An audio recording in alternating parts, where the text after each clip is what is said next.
Good morning. Welcome into Hurrdat Sports Radio, AM 590, ESPN Omaha, ESPN Tri-Cities. That's DB. I'm Ravi Lulla here on the Pillar Exterior stage. What's up, DB? How we doing?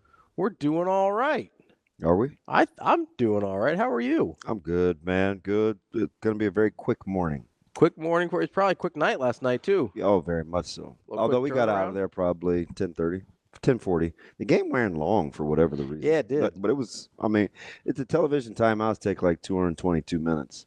So it's like, We love a television timeout, don't we? it's okay. I mean, I like the fact that, they're bringing high school sports to people, so I'm not going to cry about that. But that is the downside to television. Well, yeah, there's some obstacles there. It's very, very, very, very, very, very slow. I'm going to do something real quick that you're not going to like very much. You talking to Shane? No, I'm talking to you. Why are you pointing? Okay, we got. Stop.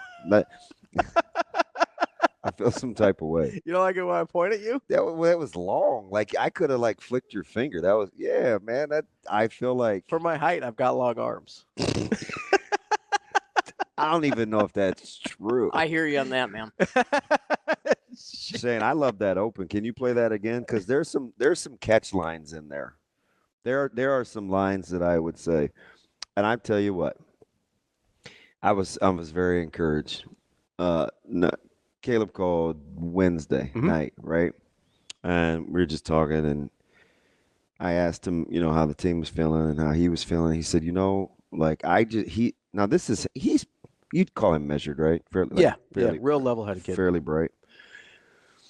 So he said, I feel like we're in good hands with Coach Rule's leadership. I said, why? So I'm flat on my back because it's like 10 something. Yeah. And I was surprised he was up, but he said, you guys sound a lot alike. And some of the stuff that you say. And I said, well, give me some examples. And he said, well, here. He just addressed the team the other night, and these are my bullet point notes that I took. And he just read them to me. I'm like, first of all, why are you taking notes? Just being a weirdo taking notes. But it must be like an old school thing, because even like if Coach Amandra somebody talks to or the team or something, like even if you're faking, give the illusion that you're writing something down. Yeah. Because he'll say, I would break that down. Do you have some writing utensil? Like he'll hand out stuff with paper, right? Yeah. So he's just reading them off. And I said, so what is it? And he's like, some of it's competitive, which I like, but a lot of it applies to life. Yeah. So, he gave a couple of examples, and then Shane played the open. Mm-hmm. And it's like a lot of the same thing. Right? It's Oh, come on, Shane. It's a lot of the same thing. So Shane played the open. Yeah. And it immediately elevated my mood just from a competitive standpoint. Full disclosure, that's the same thing I like about Coach Rule, is the stuff that he says isn't football specific. Yeah. Right. And people, like if he has detractors, people will they'll call it salesman-y. But I don't know how you arrive at that. It doesn't give that vibe. I don't know how you arrive at that because it's so applicable. Yeah. Well, and if you look at the way like keep swinging means keep swinging. well, and look at the way he acts, right? Yeah. There is unfazed. Well, and it feels genuine because his actions. Yeah, we saw him for the first time genuinely caught off guard. Yeah. Right? That was okay. And then he addressed it later where he goes, guys, if I saw that coming, we should all be worried. Oh, I know I'm human. I can vibe with that. Yeah. That's why it doesn't feel because I know that there are struggles. That's why it doesn't feel salesman-y to me, because he has these moments of vulnerability with us. Yeah. Where he's like, yeah, I didn't. What do you want him to say there? Like, yeah, we had a bad week of practice. It's like, okay. Then the answer is like, all right, why didn't you do anything about it? That's kind of your job. Yep. Right. So I do appreciate I like the open, Shane. That's all I'm getting at. Authenticity, Thanks. the transparency. He thanks. Fudge. It's gonna be. You start out talking trash this morning. What'd I do? We got off to a bad start walking in here. Oh, because I held the door for you like a nice friend. That was Very kind. Then you stop there. Well, listen, I've only got so much. Yeah. I've only got so much. Okay. Heaven forbid it's 6:48. Like I'm all out of kindness for the day. wow. Watch out for everybody else. That was quick. No, I'm gonna do something I know you're not gonna like here, and that's okay. I gotta give a shout out to my guy, DB, for being a part of a coaching staff that just set a Class A record. Oh, let's get you. For 29 consecutive wins. There's been a hell of a lot of good teams in Class A. I've seen some of them real up close and personal. And I'm not going to say that I still wouldn't take 03 Millard North over 23 Westside, although I'm going to say it'll be close. But one thing I will say is there's been some really, really good teams in Class A in Nebraska, not just in my lifetime, but over the course of the last 40, 50 years especially. Not a single damn one of them has won more games in a row than Westside has the last 3 years at 29 in a row. So congratulations, another undefeated regular season, a Class A record. I know that's not what you guys are after, but that's an incredible accomplishment. I appreciate that. Thank you. We got fantastic admin. It starts at the top with Doc Lucas and Dr. Dostal and TK, Tom Kirkman, our administrative assistants. I'm dead serious. Like it's such a team effort. Yeah. Like there's just some things that never get to like the actual players' plates. Yeah. Well, we talk about it with you work at the culture and you have Wizard Wednesdays and Doc Widman will come in and talk about maxing out, or we'll get DJ to come in and talk about. I mean, we had a couple. You probably know more than most. Yeah. So it wasn't rainbows and butterflies. And you lost a ton of guys from last year too. Like even if you just want to talk football stuff, right? Yeah. You lost a ton of guys. You got 2 guys at Notre Dame. Yeah. You got Caleb at Nebraska. Like you lost a ton of dudes. Ryan. Yeah, it was a lot. Spady's at Northwest Missouri State. Like you had really good players that moved on that were huge contributors to the team last year. And that's why, I mean, in all seriousness, that's why doing it over the course of 3 years is really impressive because it's not the same guys. Like that's really hard to do in high school. It's not the same guys. And we're young. So I think, especially in some key spots. So I think for this year, and I remember Coach Amaji said something in the offseason, because he was so mad. He's not always angry. I know I kind of paint that picture, but he's not. He's a good person. It doesn't help that he's got kind of like he's got the Youngstown face that makes him seem angry all the time. He has Youngstown personality. Yeah. But he brought us together. It was like our 3rd or 4th staff meeting, and it's July. Mm-hmm. I'm like, it's fine. It's fine because we do get along. And he said, I'm telling you right now. And he set the tone with like 2-way guys and who was going to play 2 ways and who wasn't. He said, we'll figure it out later, but this is how we have to start. And he said, this is when I do my best work because I don't think I think people will think that we've gone somewhere. He said we're not going anywhere, right? And we just kind of vibed. Yeah. And it was very, very, very, very ugly early. Yeah, I mean, you guys have gotten a lot better since the first few games of the season. Some of those you don't have to go that far. Is that funny, Shane? Some early on, I was like, Yeah, I know. I mean, we're playing guys. I mean, we started 3 guys that didn't even play football last year. Yeah, and then you got sophomore starting quarterback. You got some really young guys in key spots. Like it's cool. Not it's a cool culture. I appreciate you saying that. It's not an easy thing to do, and it. Getting back to last night's game a little bit more specifically, like wasn't easy last night either. I told you he's a good coach. Yeah, Coach Williams. I'm a fan, obviously. They had some things ready for you, right? And that's the thing. You never know what it is. That's why when you were talking about Coach White and Coach Sad and game planning, and it's like he's one of the. There's a handful. There's probably 3 or 4, 3 maybe, where. He'll force you to go back like 4 years and like pull something out. Yeah, because so we we're looking at all the 10+ plays, all the 20+ plays, and it's like, okay, does he still have this in the bag? Does he still have that? I mean, last night he hit us with just good old-fashioned, I mean, we call it wham, right? Short motion, and, you know, John 27's he's good, isn't he?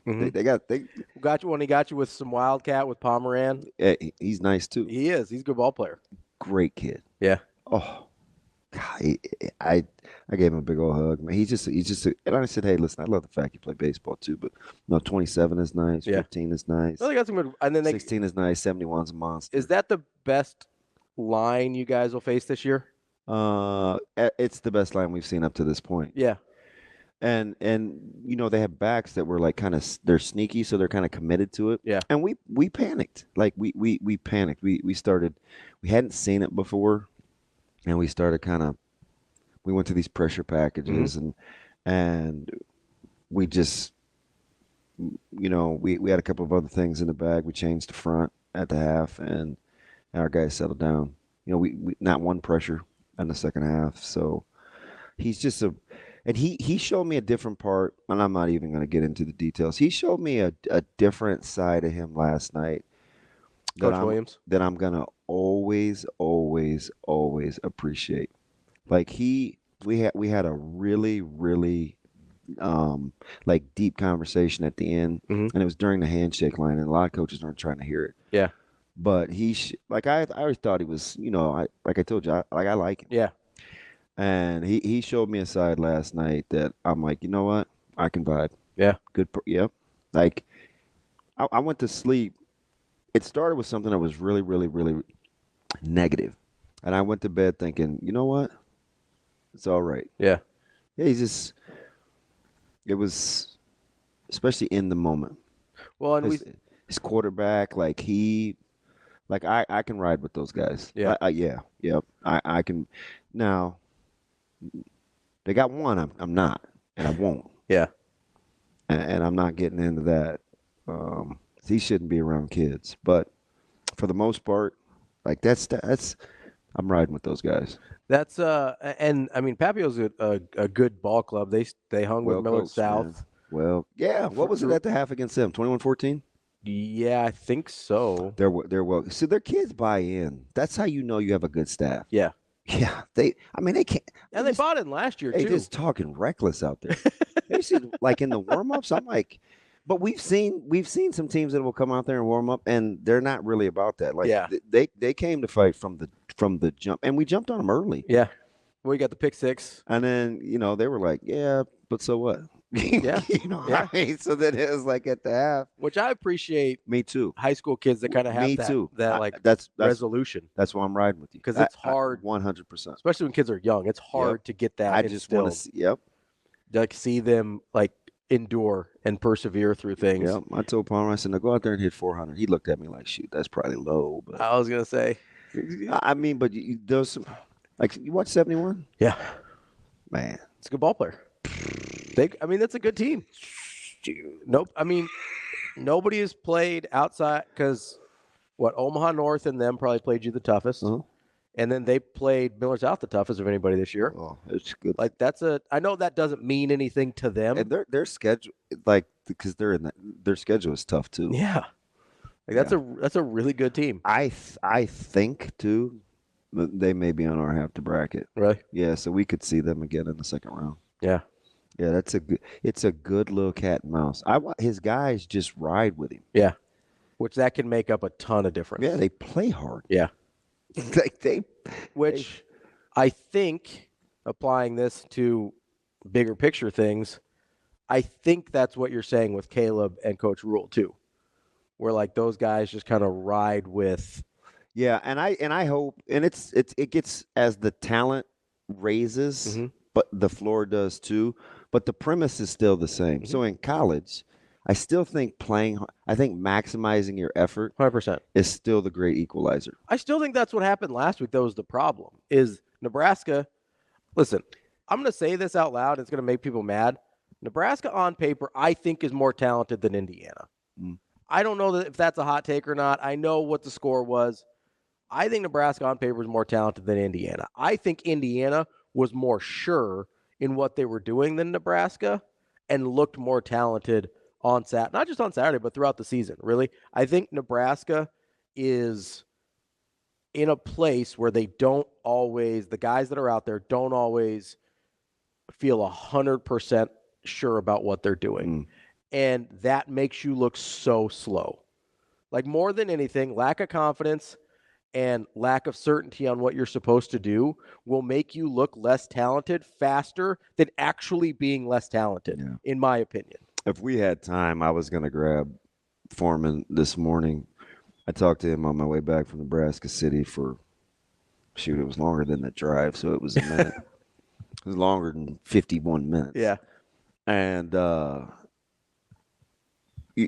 he said something. I tweeted it out to our team last year, and he surmised it much quicker and the same amount of impact. He said, playing hard for your brothers is a choice. Mm-hmm. Like, I just want you to think about that for a second. Like, every time you playing hard for your brothers is a choice. And as long as you have that, he didn't say this part, but and in my head, I'm like, and as long as you have that choice, you give yourself a chance. Yeah. It just, and I can't remember what the lead-in was to him saying it, because we were getting into skiing, and he's like, man, F all the dumb stuff. Like, at the end of the day, playing hard for your brothers is a choice. And I paused for a minute. I'm going over this little dead spot between wherever I was. And I'm just thinking, I wasn't quite to Plattsmouth. Well, it makes up for a lot, too. And I just was like, I used that last night talking at the half. Mm-hmm. Like, it is a choice, right? So don't worry about where the blocks are coming from or just play our base scheme and play hard. Like, that is a choice. And that's what I want these guys to do. Mm-hmm. It sounds, oh, man, and you just play hard. It's more than that. No, I mean, sometimes it's not. Sometimes it's not. It's really not. Sometimes it's really, really not. Especially when, don't get it twisted, Ohio State is more talented 100%. than Nebraska. 100%. But when you maximize your effort level and you can play harder longer, you can always give yourself You even a chance. it out. You can give yourself a chance. Yeah. Because not everybody wants to do that. Nope. Not everybody wants to make that choice. That can be anyone's superpower. And I'll even go further. I think the more talented you are, I think oftentimes it's less likely that you want to make that choice, because a lot of times you haven't had to. Yeah, like there's this guys I've coached. I have this conversation with Dom Rizak. Mm-hmm. I told him, I said, you know what, he's gifted. Yeah. He's super fast or whatever. And I said, you know what your superpower is, though? I always try to find superpowers. Mm-hmm. Like, you keep showing up. You compete. Yeah.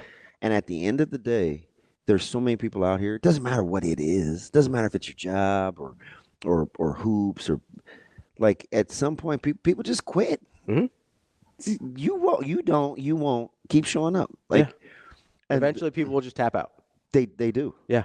They do. And there's so many more easy variables now, right? With NIL, mm-hmm. and you're already getting a little bit of money and with social media and people's ability to say such good things about you. And there's just so many easy ways to get distracted, mm-hmm. that if you just stay here, you give yourself a chance. I'm listening to, I'm all in on the media, mm-hmm. like what's being said. I mean, Ohio State's getting the same questions we are. Yeah.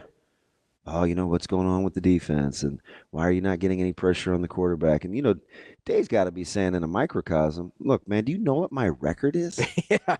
Do you know what my record is over my tenure? And this is what we're talking about? 100%. I'm still seeing my odds on FanDuel?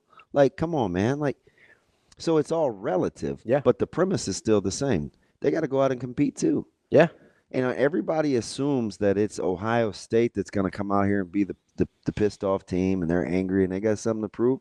Well, there's a team about 45 minutes down the road that got their teeth kicked in too. I'm not so sure why we again, maybe it's because they're ours, we assume the worst, or we just think, well, their angry isn't as good as our angry. But at the end of the day, as long as you still have upsets and you still get a chance to compete, that's all you really care about. Like that's all you care about. Do we really believe the difference between Vanderbilt and Alabama is smaller than the difference between Nebraska and Ohio State? Do we believe that? I do not. I don't either. Do we believe the difference between Northern Illinois and Notre Dame is smaller than the difference between Nebraska and Ohio State? I do not. I don't either. Do we believe, and I know I used this one yesterday, do we believe the difference between Kennesaw State, the literal worst? What was the line? It was bigger than this one. I don't remember what it was exactly, but I know it was more than Nebraska's line. Do we believe Kennesaw State is the smaller difference between them and Liberty? Because I don't. Right? Do you believe that? I know this was a loss. Do you believe the difference between Kentucky and Georgia is smaller than the difference between Nebraska and Ohio State? I don't either. So I don't understand why we're sitting here and acting like this is like history. I get that, but why? Why? But no, I'm just why we got to act like we're walking to an execution? I don't know. That's been driving me crazy all week. Yeah, I know. I love our guy Shafe. I love our guy Shafe. I heard him talking on a different interview. He's like, man, I think they might need to use Harburg like 60%, 70% of the offensive plays. And I'm like, what are we talking about? Harburg's a nice player, but come on. Like, he's a gadget player in this offense, right? I don't understand what we're talking about because, listen, if Nebraska does what you're talking about, they're going to be in it. I don't know if they're going to win, but if they can just if they can physically endure, if they can competitively endure, they're going to give themselves a chance. A different kind of competitive stamina. Yes. Like, they're going to give themselves a chance. And Josh asked on the chat, well, if they're not doing that, isn't that an indictment of the coaching staff? And we always go to that. He's kind of like that. I know. You just have to be. And we always go to that. But listen, there would have been an easier way to. The answer to that question is no. Correct. Because and Josh is my guy, man. I'm riding with him. But sometimes the greatest variable on this planet is human behavior. And human emotion. So it's just like parenting. Yeah. I know his son who's a little stud doesn't always do what he's been instilled to do. Sure. Right? And I'm sure my man Josh fathers his ass off. And sometimes he's just a knucklehead. Yeah. It's not an indictment on my man Josh. And there's plenty more that we'll get into today. That's DB. I'm Ravi Lulla. We'll be back with more Hurrdat Sports Radio coming up next. Welcome back, Hurrdat Sports Radio, AM 590, ESPN Omaha, ESPN Tri-Cities, STB. I'm Ravi Lulla. Speaking of going on the road, we're going to hit the road. Josh was talking to who? I think he was talking about the Indiana talent. Indiana? I'm having more talent. Oh, I disagree there. Well, that's what he said, though. You got to take him at his word. I disagree. It's time for us to hit the road. Look, Shane put it up for you, too. Shane always does that. Shane puts me on blast all the time. No, that would be me. All the time. He's afraid of you. Who, Shane? No. Let's not get into who. Dude, when you come unhinged, it's tough. He's been around me long enough to know I'm not going to hurt him. Oh, come on, Shane. I think he's still a little iffy about you. I'm probably not going to swing on anybody. Yeah, so there's Josh's comment right there for you. What do we got here? What do we got here, Josh? I'm telling you, he's not. You're going to be like, well, you like that dude. I just do. No, Josh is okay. I don't have it. I asked Josh if his son is still nice because he used to be nice. There's other people that we talk to that I have more questions about why you like him than Josh. It's fine. It's all right. No, we're going to, Coach Rules, talk about hitting the road. But the only reason I stream is because of this dude. I'm forever indebted. I met him in real life. I was like, oh, shoot, I do like you. It's time. I know I'm crazy. It's fine. Don't worry about me. I'm just gonna keep rolling. You should see it. They're like, man, are you always? Yes, I am. It's always like this. Yeah, it's fine. It's time for us to hit the road with our friends from MH Hospitality. MH Hospitality. Stay once, carry memories forever. Check out mhhospitality.net to see where their locations are. We've got some interesting. I haven't spoken with my son in weeks. He's crazy. He's that's my kind of parenting. I'm just hands off.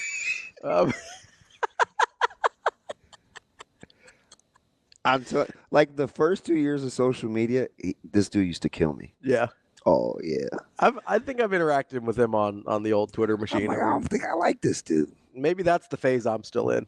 He hasn't come around on me yet, or I haven't come around on him yet. We'll figure it out. It ain't personal. Listen, So I got people that say they like me that talk bad about me. So you can take this guy. At least it's in your face. we've had some guys like I don't think TG was always a big fan. He's come around on me. Well, the mayor's come around on me a little bit. Joel, I don't know, man. Joel, he's never expressed an opinion one way or the other. He hasn't. He's never said he hasn't said one word. I'm a slow burn. I'm an acquired taste.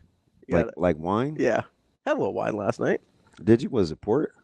No, it was a Vouvray.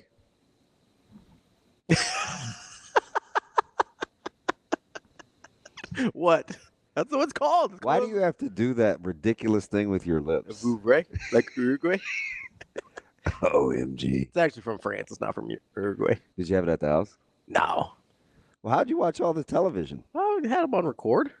I stayed up pretty late last night. Yeah. Shoot, I get up and turn the TV on. I got serious issues. Yeah. No, but I was already packed though, so I had TV's time. on all the time in my house. I had time. So I think I watched about the first half of the two games plus your guys' game. And then I went and had a little dinner and wine and then came home, wrapped up. Yeah. Got to split up sometimes. Hey, here's the other thing. Yeah. About last night's game real quick. How nice are those helmets with just the numbers? Aren't those sweet? I like those. I like them too. I like them. Not as much as I like Miller North All Blacks, but. Hey, so their uniform combos are nice. Yeah, I like listen, I'm a traditionalist. I like the old school stuff, but the new ones are nice. No, those are pretty sweet. The black ones especially spoke to I don't mess with those, but I like the new ones are cool too. I like the blue and silver. I also like having the because the only Miller North gear I have is hoops. Yeah. Well, for Maya. Yeah. Yeah, I know. Girls hoops. Yeah, I got you. I ain't. You're not a big Hunter South guy. You're not trying to. You love Jason Green. Yes, I do. That's your guy. It's strange, but that's me though, because it's like a couple of those guys I was talking about from Papio or any other school or. You don't care where they're from if you like them. I don't. We're gonna be at odds with the school up the road on 204th Street. Yeah, but they got a handful of kids that I'm always gonna cheer for because I like the way they play. There's a couple of other guys over at 70. Just like how they operate. Off Western, I'm always gonna cheer for. Yeah, I don't really care. No, if you like what they're about, then you're gonna ride with them. Yeah, I get that. I have an unusual affinity for Whaley at Bellevue. There's just some kids that I see do something or that keep competing or whatever. Well, I told you. Well, and you and Huffman are tight. I mean, everybody keeps saying that. I got to ask him. I don't know how he feels. I mean, you grew up together. I don't know how he feels. I think he could take or leave When we talked to him, it seemed like he liked you. Nah, because we there's a lot of commonalities. Yeah, 100%. Well, and there's, I appreciate that as you can look past like these, I mean. You know what I hope we can look past? What's that? Coach Rule just basically, you see how he just wove in the yards per play? Yeah. And went right to what the task at hand is? Mm-hmm. See, that's what I mean when I say coaches aren't afforded the luxury to be in the moment and worry about. Yeah. Fire this, fire that. I can't believe he said this. That's the hard part about leading multiple people or overseeing an entity. You cannot, like a huge organization. You can't be like that. I know that we like to. I don't know what it is. I don't think we always appreciate how large. We always call it a CEO job, right? Yeah. It actually is. Yeah. Right. There are a ton of people under his command, control, whatever you want to call it, under his employment, that's a huge job. Yeah. It's the thing I talked about with Frost a lot, where I was like, hey, you can't be the offensive coordinator as a first-time power head coach here because it's too big of a job. Yeah. Right? There's some places you can do it. And this is not one of them. And people took it look, read T-Mac's comment. Oh, Shane put it up there. Gee, Shane. Man, Shane's on it today. How do you know I wanted that comment? I want to play football. We're not here to not play football. MR didn't need to bring the SAT comment up again. All he was saying was enough yards to stay on schedule, poorly worded. Yeah, that's exactly. He's talking about SAT. Yeah. Oh, okay. Because sorry, T-Mac. This is what I thought on Tuesday. I was like, or Wednesday, whenever we talked about it. I was like, this is a nothing burger. You said he misunderstood the question. I was like, he's talking about staying on schedule. I said I didn't know for sure. I said I thought. He don't give me too much credit.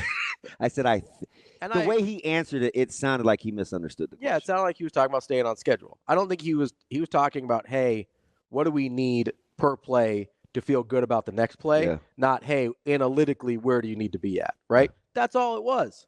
Not a big deal. I agree with T-Mac there. Look at that. We got all sorts of people who agree with me in the chat today. Campfire is no big deal. You need to ask T-Mac how he's feeling about his Longhorns. Yeah, so that's one of those. There is a lot of road favorites in the top 25 this week. I know. Is that our 8:30? No, we're doing that now. Oh yeah, that's right. That's our MH. Our MH hospitality. Because we've got. So I mean, you got one tonight. You got Boise road favorite against UNLV. Give me Boise. You've got. Hey. So I may have missed the Bruins. Okay, buddy. Yeah. Got the Rams. Yeah. And hammered. Yeah. Pittsburgh. You did. Yeah. I missed on Pittsburgh. Speaking of Pittsburgh, do you love those gray face masks? I love those. I wasn't prepared for Kyle McCord to throw 5 picks yesterday. Hey, look kind of pedestrian. Notre Dame 13.5 against Navy. I kind of like it. That seems too big to me. Hey, you want real parenting? Yeah.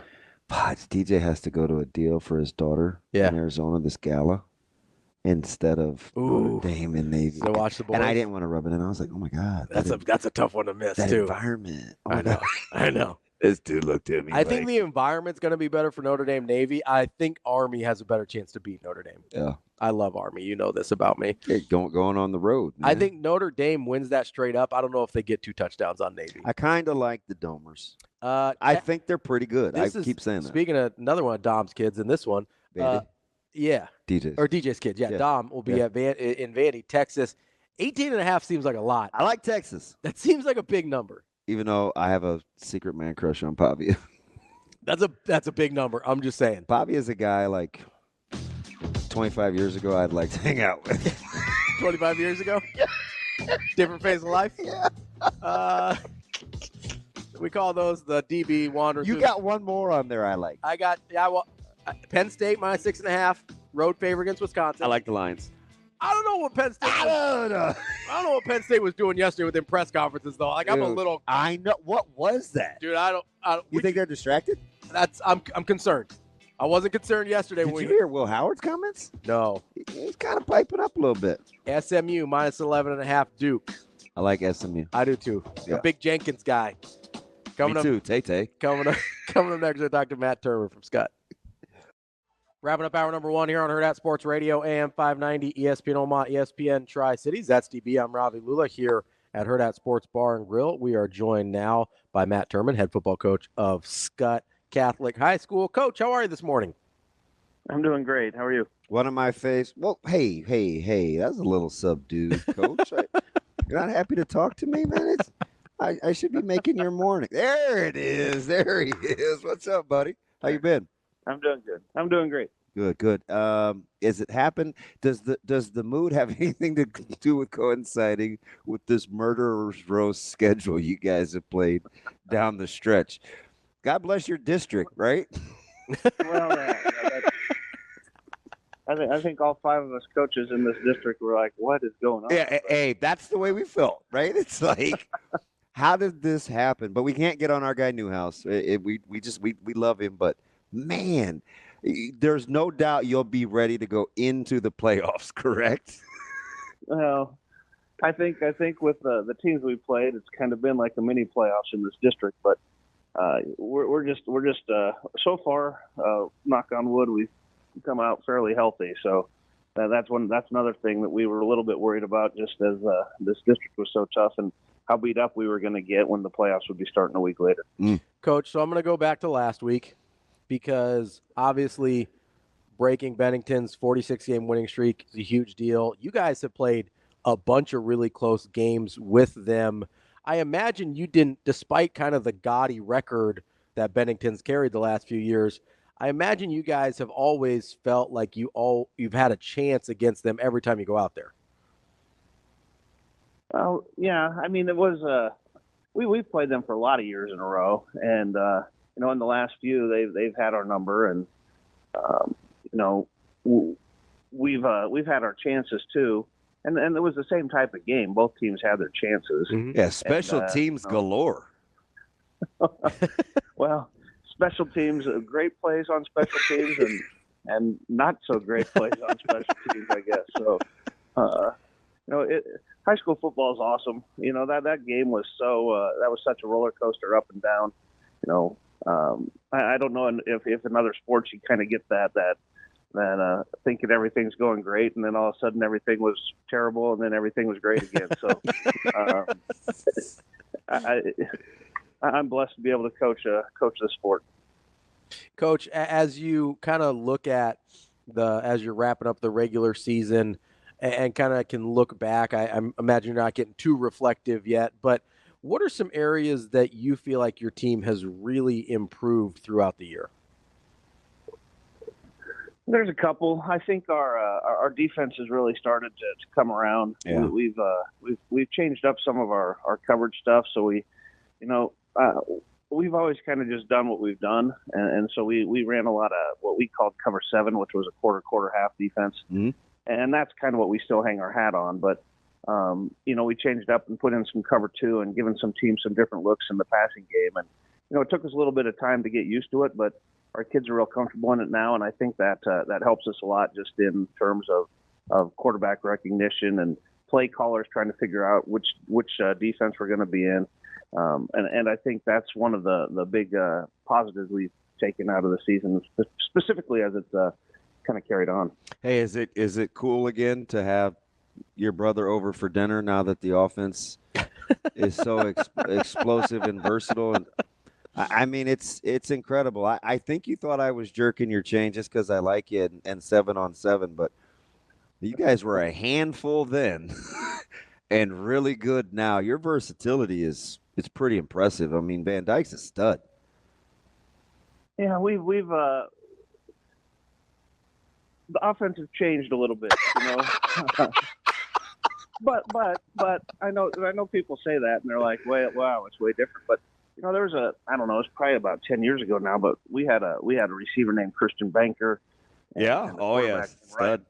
Ryan Moritz, and they both set at that time, and it was before kind of some of these more wide open offenses, but they both set Class B records for passing and receiving. And so, if we have the personnel, we can do it. Yeah, but this is a little bit more up my brother's alley, I think, just being able to throw. We threw it 46 times against Bennington. That's crazy. Well, that's a season for some of our quarterbacks. When you got 3 ball that you can throw it to, listen, he's way good, and he's definitely if he doesn't have a spot on the All Nebraska team, there's something wrong. You got to talk about his emergence and his development. Well, Joe has always had a strong work ethic, and I think that's part of the reason he's kind of exploded onto the scene this year. Last year he was still one of our he was our second leading receiver. We just didn't have to throw it as much. So, we had three guys in the backfield that could, they were all on a 4x1 team that was pretty special in track, and so we ran it quite a bit more. But this year, we're throwing it more, and he's good in a special. Yeah. With the 97-yarder, at what point was it about the 12-yard line, the 8? At what point did you think, yep, they're not going to catch him? Well, I don't know. Joe just has a knack. He has great body control. He can high point the ball with the best of them, and he's our hardest worker in the building on our team. He hasn't lost a conditioning drill yet, and I can't see that happening anytime in the future here. So, and when we come in to lift on Saturday mornings after the games, he's the last one in the weight room, and at some point I'm like, okay, Joe, I want to go watch Nebraska play here, so it's time to go. But when you have that type of work ethic and that ability and you put it together, some special things can happen. So we're talking with Coach Matt Turman from Skutt Catholic.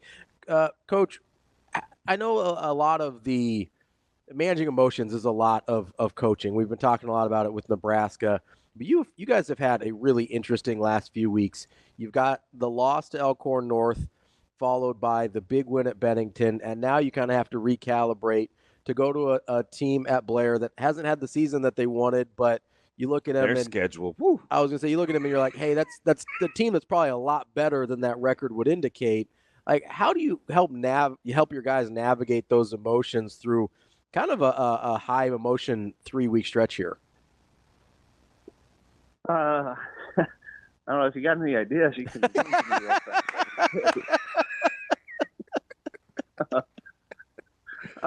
This is why I don't coach high school, Coach. Well, I mean, because Blair's got to be thinking our last 5 games are against the top 4 teams in the state. Like, so they'll be ready. So do you worry about where you'll be? Yes, yeah, definitely. We talked about that as a staff. We've talked about it with our players. There's going to be playing Elkhorn North and getting beat and having a chance at the end, and then beating Bennington in that game in that emotional roller coaster of a game, and now we go into the final game of the year, and it's a big game just in terms of seeding for the playoffs, and they're well coached too. Yeah, and they got some nice talent on that team, and we've tried to show them the film against Seward where Blair lost by a touchdown. And then the game just last week, they got beat by Elkhorn, who beat Elkhorn North by a touchdown. And so, we're trying to make sure that the kids know that this isn't a typical 2-6 team. It's a very capable team, and we have to be ready to play. You enjoy kind of the quick turnaround that goes into the playoffs the following week with the film study. And I mean, do you kind of hope for do you hope for like a new opponent, or do you like familiarity from film study? Because sometimes the latter can a little complacency can leak in. Personally, I like playing teams we haven't played before. Okay. Okay. I just like that that aspect of it. I also think that we are throwing it around a lot, but we're still running the triple option. So I'd like to think that we're a little versatile and maybe hard to prepare for, because you don't know if it's going to be a triple option or a 4-vert game. So or which play that's coming on. So. And I just like watching football and seeing new stuff. When I watch film, I pick up stuff all the time that I'm like, ooh, maybe we should be trying that. And when you're watching new teams and teams you haven't seen before on film, sometimes you can pick up something that can help your own team. You gotta. I'll get you out of here on this, because you didn't get a chance to really kind of brag on your quarterback a little bit. And I know it's a lot more guys, but I love him. I always give him a great big hug. He's waited patiently, right? And he has this kind of, I don't know if it's a gunslinger mentality, but he seems awful competitive, man. How fun has it been to watch Van Dyke this last year? Well, Dylan, I mean, any sport he competes in, and he excels on the basketball court, he excels on the baseball diamond. I personally, and I'm probably biased, think he's best on the football field. But he is the ultimate competitor on any of those 3 sports he's playing, and that competitive comes out, and it festers in his teammates. You should see him. He runs our scout team against our. Oh, I could believe it. I believe it. Starting defense, and when he makes a play or he completes a pass, and it goes for a first down, and he's hooting and hollering and talking trash to his own teammates. And, then his brother and him get picked. Luke Van Dyke, he's the linebacker for us. There's been a couple times he's picked off his brother, and that's just a whole nother. I mean, it just is entertaining as heck out there at practice. So it's been a lot of fun this year. Coach, we appreciate it. Good luck tonight. Best wishes, Coach. Appreciate it, guys. We'll be back with Tim Verghese here on Hurrdat Sports Radio. Kicking off hour number 2 here on Hurrdat Sports Radio, AM 590, ESPN Omaha, ESPN Tri-Cities. That's DB. I'm Ravi Lulla. We're live on Twitter, Facebook, YouTube, and we're joined now by Tim Verghese from inside Nebraska. Tim, what's going on, man? Hey, not too much. How about y'all? TV, what is up, man? Did you have to reconnect your message board and your what do you call the people that like post? Subscribers? Your subscribers. Did you have to recalibrate this week or how was it? Yeah, a little bit. I think the biggest thing is just trying to kind kind of maintain the idea that the further we get from it, the more I truly feel like the result score-wise, like in terms of what you see on like 56-7 is an outlier. The performance is concerning, no doubt. But I think more people are looking at that score and they get concerned by that, and they've kind of some of them have given up on the season, and it's like, hey, Nebraska's goals are still very much ahead of them. Like this season isn't a wash just because of what happened last Saturday. And so I think trying to just get people in the mindset of like, okay, there are very real concerns with this team, but the goals of this team are very much still on the table. And, the trajectory of the program can still remain intact if they finish out the year the way they should. Tim, so I want to get to what you think those very real concerns are. But before we do that, I want to stay on kind of the tone of your guys' like message board and site here for a second, because, a lot of times DB and I talk about the interactions we have with fans, whether it's on our YouTube comments or on Twitter or whatever. And what we hear a lot is like, hey, like I don't really see that. I'm not really hearing that. I'm not sure what you guys are talking about. So I'm curious what the overall tone was of your message board this past week. Obviously, it was pretty negative in our mentions, but I'm just curious what it was like for you guys. It was the same. I think just generally like, for some it's immediately like, and I think a lot of people when a result like that happens, they want to pin it all on 2 people and be like, okay, well, fire this guy, and be done with it. I think context gets lost with results like this, context of what happens across the course of a season, context of, hey, Nebraska didn't play a great game at all. Like there was not a single facet where Nebraska played a great game in, but there's still things from that game that you can look back and be like, okay, well, Nebraska can hang their hat on this, Nebraska can hang their hat on that. And I just think in general, I think the context get lost, and yeah, it felt like a message board from like the late Frost era, which I was a little stunned by, because like, listen, I understand the results are shocking, but I mean, this program's still headed in the right direction. I mean, Nebraska got to commit the next day, and people were like, "Oh, what? Like, what's this guy seeing?" Like, there's still a very real. It's incredible.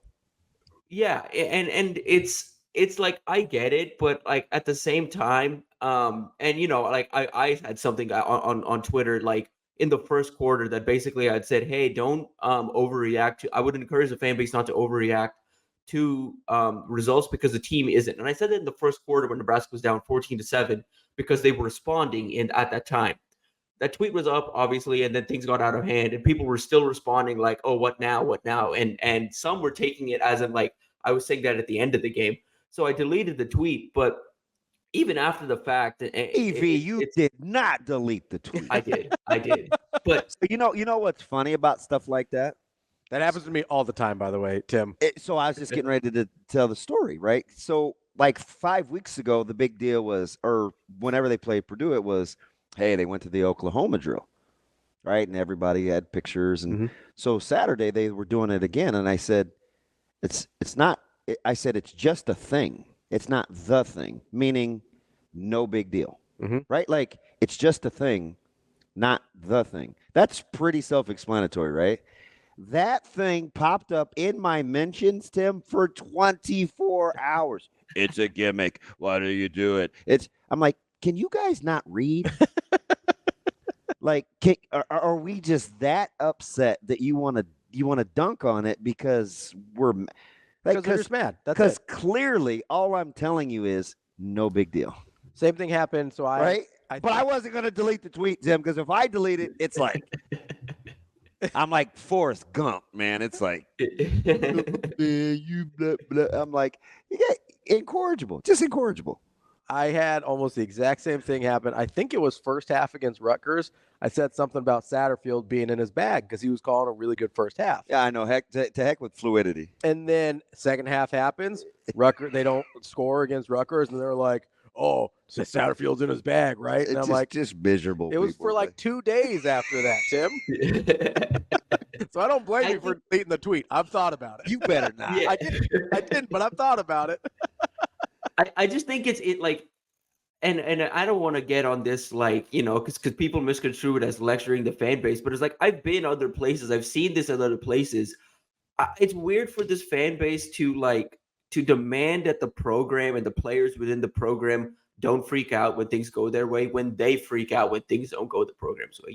Like I understand. That was my big takeaway. I'm like, instead of telling players not to read message boards and get on social media, how about you just not say it? Like, why does it always have to be somebody else's problem? Yeah, it's like, why do you get to be out of pocket when then it's somebody else's problem for understand or seeing that you're out of pocket? Right. And it's like, oh, like, and I've seen fans being like talking, like in the response to players or in message boards and stuff, being like, I've been a fan for so many years. I've seen this time and time again. It's like, at what point do we keep giving and giving? It's like, how much do you think the players are giving? Like on a day-to-day, week-to-week basis? Like, how much busier is their schedule, and how much of a physical toll are they taking? They care about it just as much, if not more, than the fan base does. Like, and they're all in on their coach too, TV. Like, so right. I feel they're all in, as they should be. Like, I'm telling, like, I don't know. They're all in on him. So that's all that matters. It doesn't. Yeah, and my big thing too, I think, is coming out of that weekend and going into a week like this of Ohio State, where it's like, okay, you're not expected to win. You just want to see fight, because like the people are going up in this, like, here it comes again, because under the Frost era, you have a loss like that, and then things continue to just stack up on top of each other. Like the locker room starts to collapse, the culture starts to collapse. From everything we've gathered this week, locker room's still very much intact. The culture is very much player-led, and it's very much bought in. That hasn't changed. Will this weekend change anything to that? I don't know. I want to see Nebraska go out there and fight, and that's all I'm expecting. Is I want to see at least this program come back and battle back, because you're facing a game where you're going to be severely overmatched in a lot of different departments. Whoa, severely? No, I'm just kidding. But all you got to do is fight. Like, that's all I want to see. I want to see this program fight. We're talking with Tim Verghese from Inside Nebraska. Tim, as you kind of look at this game, and I know, man, I've been kind of getting on people this week a little bit, because shocker. I get, yeah, you know me, I'm always very calm, but I understand Nebraska's in all likelihood going to lose this game, right? I understand that. What I don't understand is this, like, impending sense of doom that there's not even an opportunity that Nebraska could even show well, much less win a game, right? Like, I went through a list with DB. How many games have we seen this year against teams that we thought were really, really good that lose to teams that we think are really, really bad? And we're just like, oh, that's just college football. But when it happens to Nebraska, it is not a possibility. There's no way. Ohio State's going to be mad and Nebraska's going to be depressed. It's like, Ohio State's coming off a loss too.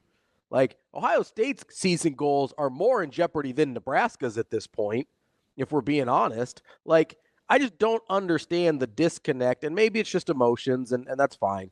But I just don't understand the disconnect between what we see every week in college football and then what we appear to believe is true with Nebraska. Yeah, I mean, we just saw Kennesaw beat Liberty. Like, that's unreal. Like, yeah, I don't think people appreciate how nuts. I've been talking about that for 2 days. TV, you weren't here yet, though. But how about that year with Frost in Columbus, and it was all of a sudden a game, and we're like, how? Like, these guys aren't very good. Yeah. Remember they played Ohio State, too? Yeah, and it's in year one. like they start off 0-6, right? And then they play. Like, we thought there was a better chance for them to beat Ohio State after starting 0-6 than we think they are with the 5-2. It's just a weird sport to. Like, weird stuff happens all the time. Yeah, I mean, like, and again, like, I do still believe Nebraska loses, but like, okay, what if there's a world? Like, I do too. But what if there's a world like yeah, I mean, like, entertaining this, like, and truly, like, I mean, because I've looked at this path as well. Like, Ryan Day teams typically have started slow and sluggish out of the bye week. That's like been a thing since he's been there. Dylan's going to take this game personally because he was committed there. This fan base is familiar with him. He wants to make a bit of a statement. What if there's a world where those two things come together? Nebraska does get off to that hot start. And I'll say this, I've said this before, and this doesn't take away from, like, whatever happens on Saturday doesn't take away from that.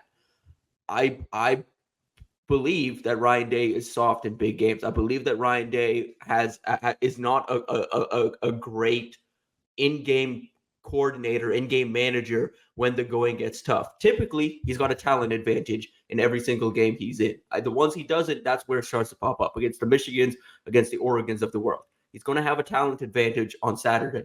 But if the going gets tough and it's like, okay, it's a one-score game, I kind of trust Matt Rhule's in-game decision-making more than I trust Ryan Day's in-game decision-making.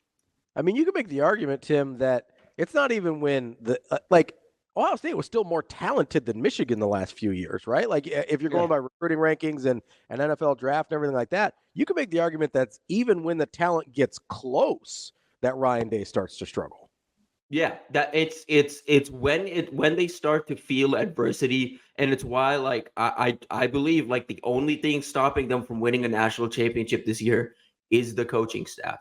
And it's not just like Ryan Day, it's kind of what they're doing off the field in the strength and conditioning department, in these other different departments. I just don't believe on the back end. They've invested a lot of money in that roster, but on the back end, I don't have a whole lot of faith in that coaching staff having the right mentality and having these guys or their guys like wired the right way in these big moments. I just haven't seen it yet. We've seen more talent. Like we've seen Ohio State teams that are similar level talent. Like this is arguably the most talented roster in the sport right now, in college football. But again, there's been games where they've underperformed already this year. They've already had a loss, like that's going to keep happening because it's Ryan Day. It's who he is. And even though it's the opponent this week, I just think there's something not right about,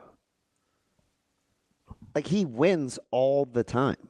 And then just listening to the media in this week in Columbus, I'm like, God, and we think we have it bad, right? Like we're not winning, and people pile on. He's winning, and people pile on. It's just, I don't know. It's like bizarro world. I'd love to have like 8 conference losses and have people and have people be mad, right? It's just I don't.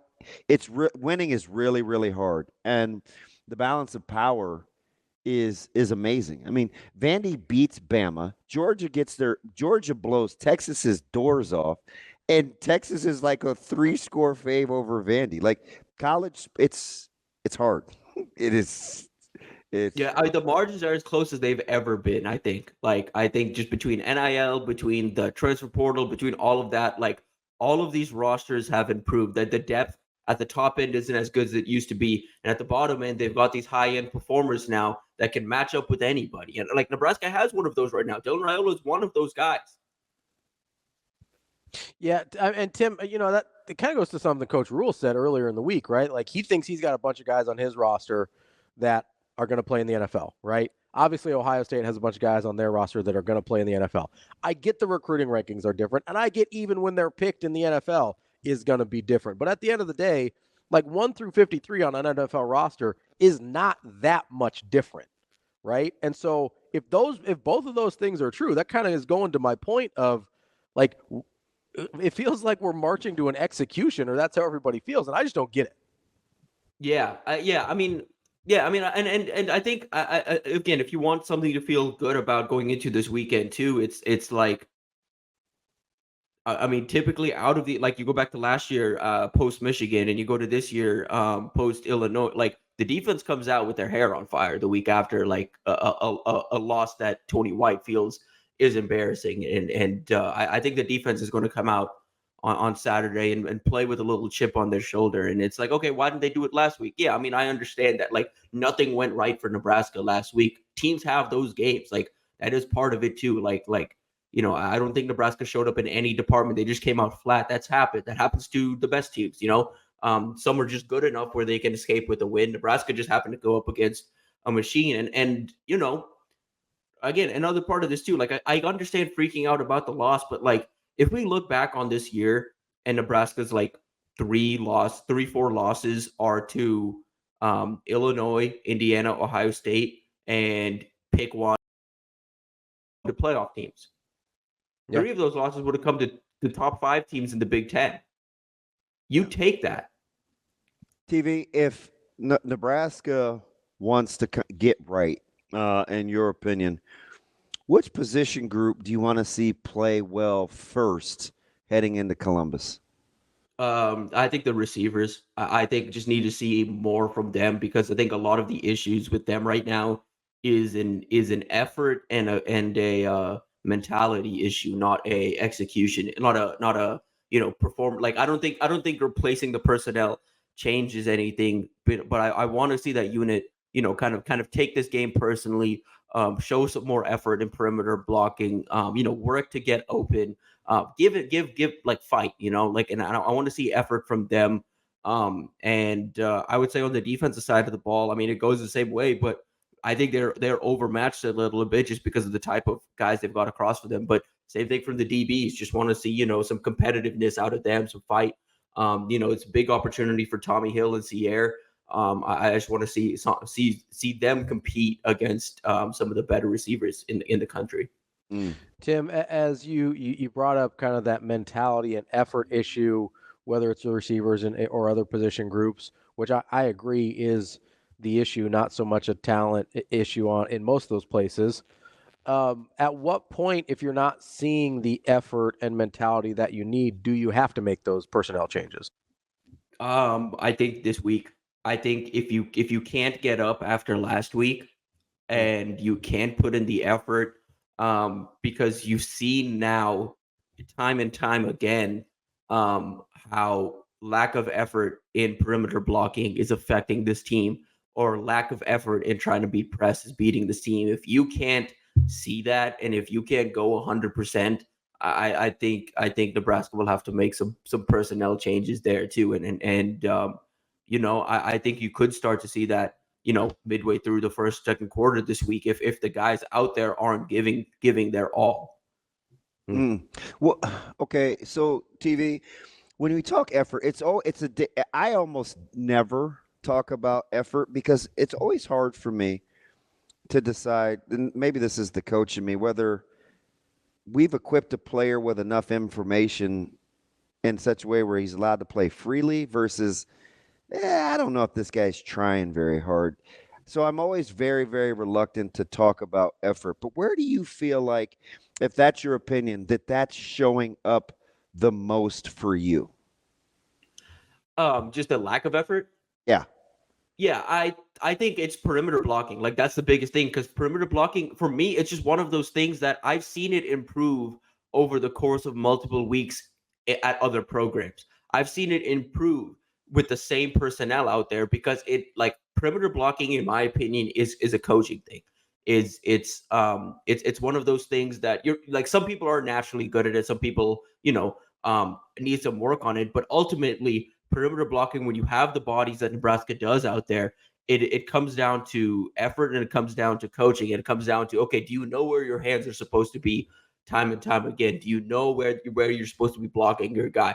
Do you know you're supposed to be blocking a guy or supposed to be baiting him with a route? Like, it's those type of things where, I mean, it's been a key coaching point, a quote unquote, it's been a key coaching point for them since fall camp. I remember talking to Ja'Cory Barney and Jalen Lloyd about it back in fall camp. Like, it shouldn't still be an issue for them 7 weeks into the year. Like, that comes down to coaching, in my opinion. Yeah, Lloyd's one of those guys. I'm very, very curious to see tomorrow, because he's been kind of edgy all week. I think he's on the verge of the heels of Indiana, and he knows that if it's going to be boiled down to effort, like, I think he wants it on his he's just one guy that I know for sure is embracing what the narrative is. I hope it's everybody else too, because that part I can't speak to, but I definitely think they hear what's being said, because they're hearing it from their own coaches in the meetings. I mean, it's very few positions other than special teams as a whole where Coach Rule has said perimeter blocking has been an issue all year. Like, the minute he said that, it's like, wait, is he talking about me? You know what I mean, TV? Like, yeah. That will be something, because your head coach did say that. And I think he's just keeping it 100, as the kids like to say. Yeah, and I mean, for these guys too, like, that's what your hope is, and you hope they're fired up. Like, yeah, Lloyd's one of those guys that every time we talk to him, it's a guy with some fire to him, and he's quiet. He's very quiet, but you can tell there's a determination. and a fight there. And, and to their credit, I think Lloyd and Barney specifically, they try. They're smaller guys, but they try when they pass block, and you see the effort they give. It's not necessarily consistent, but you see the effort that they give. And, you're not really seeing it from some other guys in that room right now, which is a little frustrating.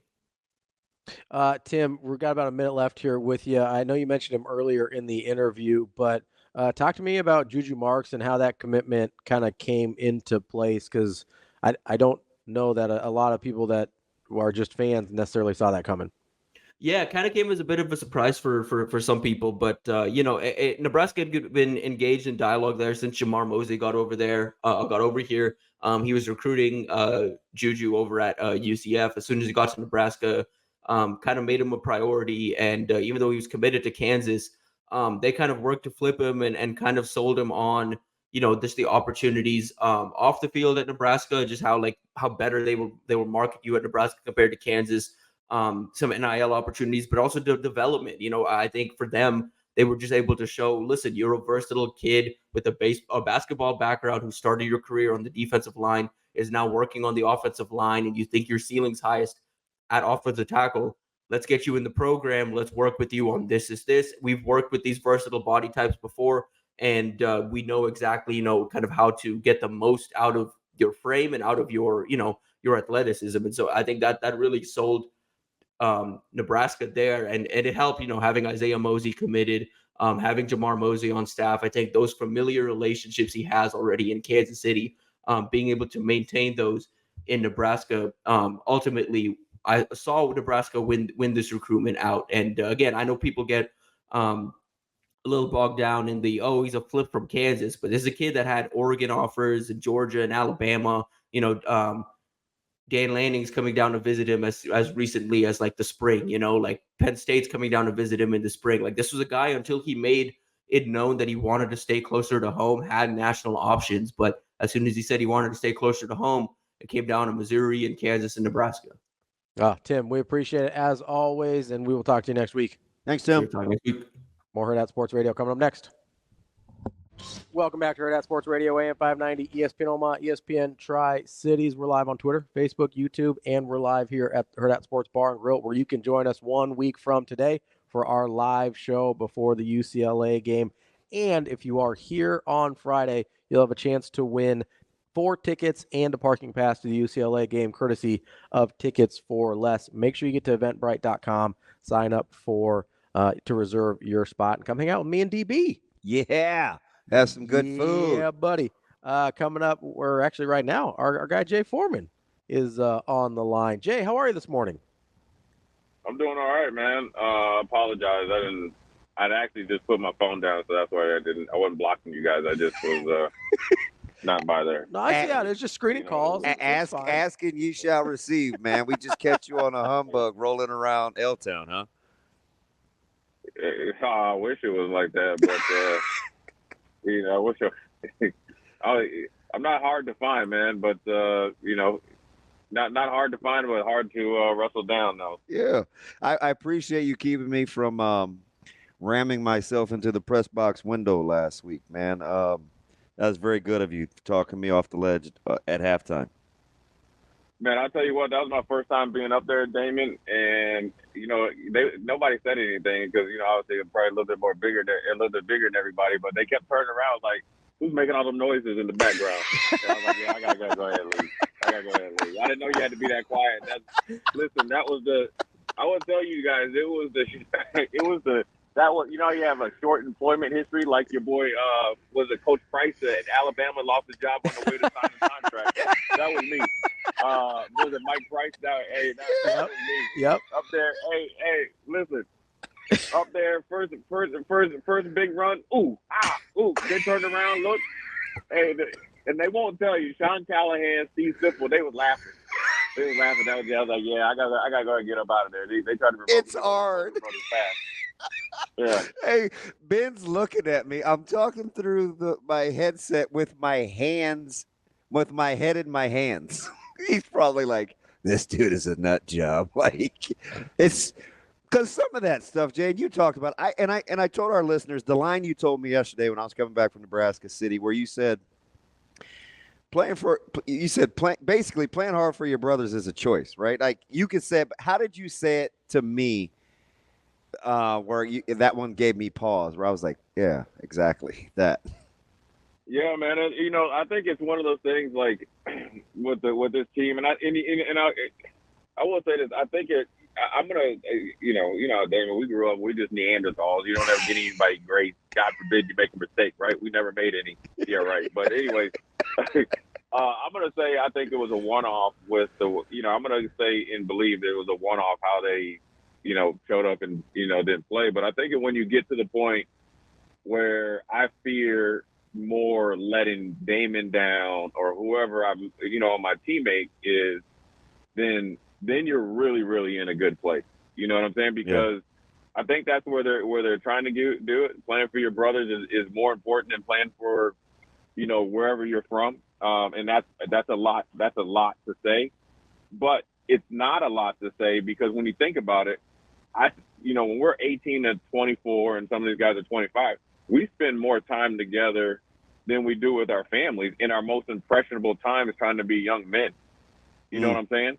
So we know each other. And so we got to be obligated to each other to put on a good performance and go out there and play up to our standards. And so, when it becomes really, really important, and that means that's like the number one on your list. And everybody said, yes, God and family and all that. But when we're playing football, that stuff is kind of put to the side. And I'm not saying it lightly, because my only family, when I get to, in this case, Columbus, is the, 70 other guys that are on the, of course, the coaches, but the players that you play with. And so playing for your brothers, and you don't have to like your brothers. You don't have to like you don't gotta listen. This is the thing that's funny, that people don't understand. Like when you step on them white lines, it doesn't matter anymore. It does not matter anymore. And I'm telling you this: like when you make the oath of being a teammate or a black shirt or a Nebraska core, whatever whatever you want to call it, like all that stuff while we're playing football is put to the side. And that's where they're trying to get to. And I think they do have it. I think they're probably in a better place than what they looked like last week. And, I'm more excited to see how they go through the process of getting their get back this week. Jay, so I know you probably didn't have a direct kind of correlation while you were playing at Nebraska to what these guys are going through here, but I know you spent some time early on with those early Houston Texans teams where they're struggling and going through it. Like, how hard is it? And I guess how long does it take to kind of get guys out of a mentality where they haven't had success and that to break them from that mentality before you've actually won anything? Yeah, you know what? That's a great question. And there is some direct correlation between Houston, which is obviously a new franchise, and learning how to win. Now, what Houston did was that we brought in a lot of good players on defense, and so we had winners on defense. Now, I even go a little bit before that. I left got traded from a winning organization in Buffalo. So all I've known really up until I got to Houston is winning. National championships are bust. You do it, then you get to Houston or get to Buffalo, and it's football and Buffalo, Buffalo wings. And then you get to Houston, and it's like a hard reset. I'm going to tell you this. It took me a while to really get, into it. And I fought it, and I talked to Chris Brown about it. I was like, dude, this is like a foreign, country to me. But I'm going to tell you what happens is it comes internally. And if you go back and I'm involved with their alumni, when you set the foundation, and it might not be right when you're there, it pays off a year or two later. And what happens is the defense led the way. And then I still remember when I saw Andre Johnson walk through the gates when we had practice. And I was like, that's the dude we need on the offense. So you just need one guy, and it changes the whole landscape of a side of the ball, and it ups the mentality of what your expectations are. So, here's an example. So, we had a couple guys, younger guys, of course, you know, when you get down there and everybody's, you know, fat and happy, you know, you don't have any salary cap issues because you start at, you know, 0. Well, they started becoming late to meetings or to a couple of the practices.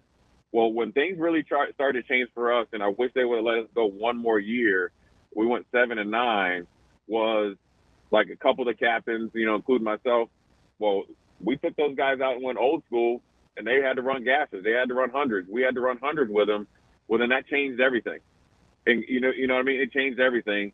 And then they took it, and they've really taken it off from there. But I think you know, the mentality has to be this: nobody can hold you more accountable than Damon Benny or Jay Foreman. You know, once you police your locker room with like no leeway, now within reason, right? If you have a family issue and all that, then the habits change. Because here's how the habits change. Imagine us three are linebackers, right? So whoever the two starters, but one of us is not the person, is a guy that says, oh, well, I'm not going to the extra third down meeting or the extra inside run, or we'll just say we have a pizza and wings thing up in Buffalo, right? Mm-hmm. No coaches, no nothing. We'd get there, order pizza, wings. Now, sometimes we have a couple beers or whatever. We had Victory Monday or whatever, but nothing, you know, outstanding, you know, kind of camaraderie. And we would just go through the game or go through the next game or go through our call sheet. No coaches. Mm. So just imagine if you're that one guy that doesn't do it. Mm. Well, sooner or later, that one guy is either going to just remove himself or input himself into that meeting. Then the coaches don't have to worry about where guys are at. They're just going to be drawing up plays and scenarios and all that stuff. And then so that's where you really want to get it. And that's where the change is. And that's what they're really working for. And I think, you know, to be honest with you, they have more guys that are wired like that. And I said this, I think the last time, or maybe one of the few past times I was on with you guys, Damon, I always felt like the young guys that are now the senior guys, when I was down there with Frost that like one season, I think when, you know, sometimes when you see things and you know they should be done a certain way, and then they're not, but you can't say anything, I think that they were at that level. And I think those guys are going to lead them out of this kind of like, you know, out of this, you know. Do we just have to guess how soon to go young, or do you go young and some sprinkled in spots? Or just wait it out because you've got 5 wins right now. Yeah, you got 5 wins. But I think what I mean is like, so the guys that are seniors now, when they were younger, they saw and they were really listening to what the coach, you know, trying to do right, but they couldn't say anything then. Now they know, because I think that's where that's where I think that they're in a better place, because they know, like, all right, this isn't right, let's fix it immediately. And then I think, like, as far as the young guys, I think you just sprinkle them in. I think, look, the competitive nature of practices that they've had and the ability to hold guys accountable and, like, you know, everybody's getting developed, everybody's playing football. I think putting young guys in there isn't a big, now granted, going from 0 plays to 60 is probably not the best idea, but I think putting young guys in at any point with them, and we've seen it, right? We've seen it. So it works, is not a big task because of what they've put the guys through as far as playing football and developing. I think in past teams and regimes, that you work all off season, and if you weren't in the 2 deep, you know, and you can correct me if I'm wrong, Damon, you didn't really get a lot of practice time. Yeah. So like if you got called up, say you're number 3, the starter's out for a while. Number 2 is kind of like, right? Well then, now you got to go play. Well, you hadn't played football or even practiced football for months.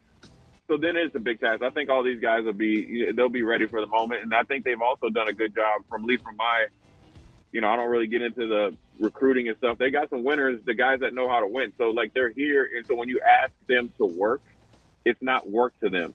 It's just part of their day. It's part of their DNA.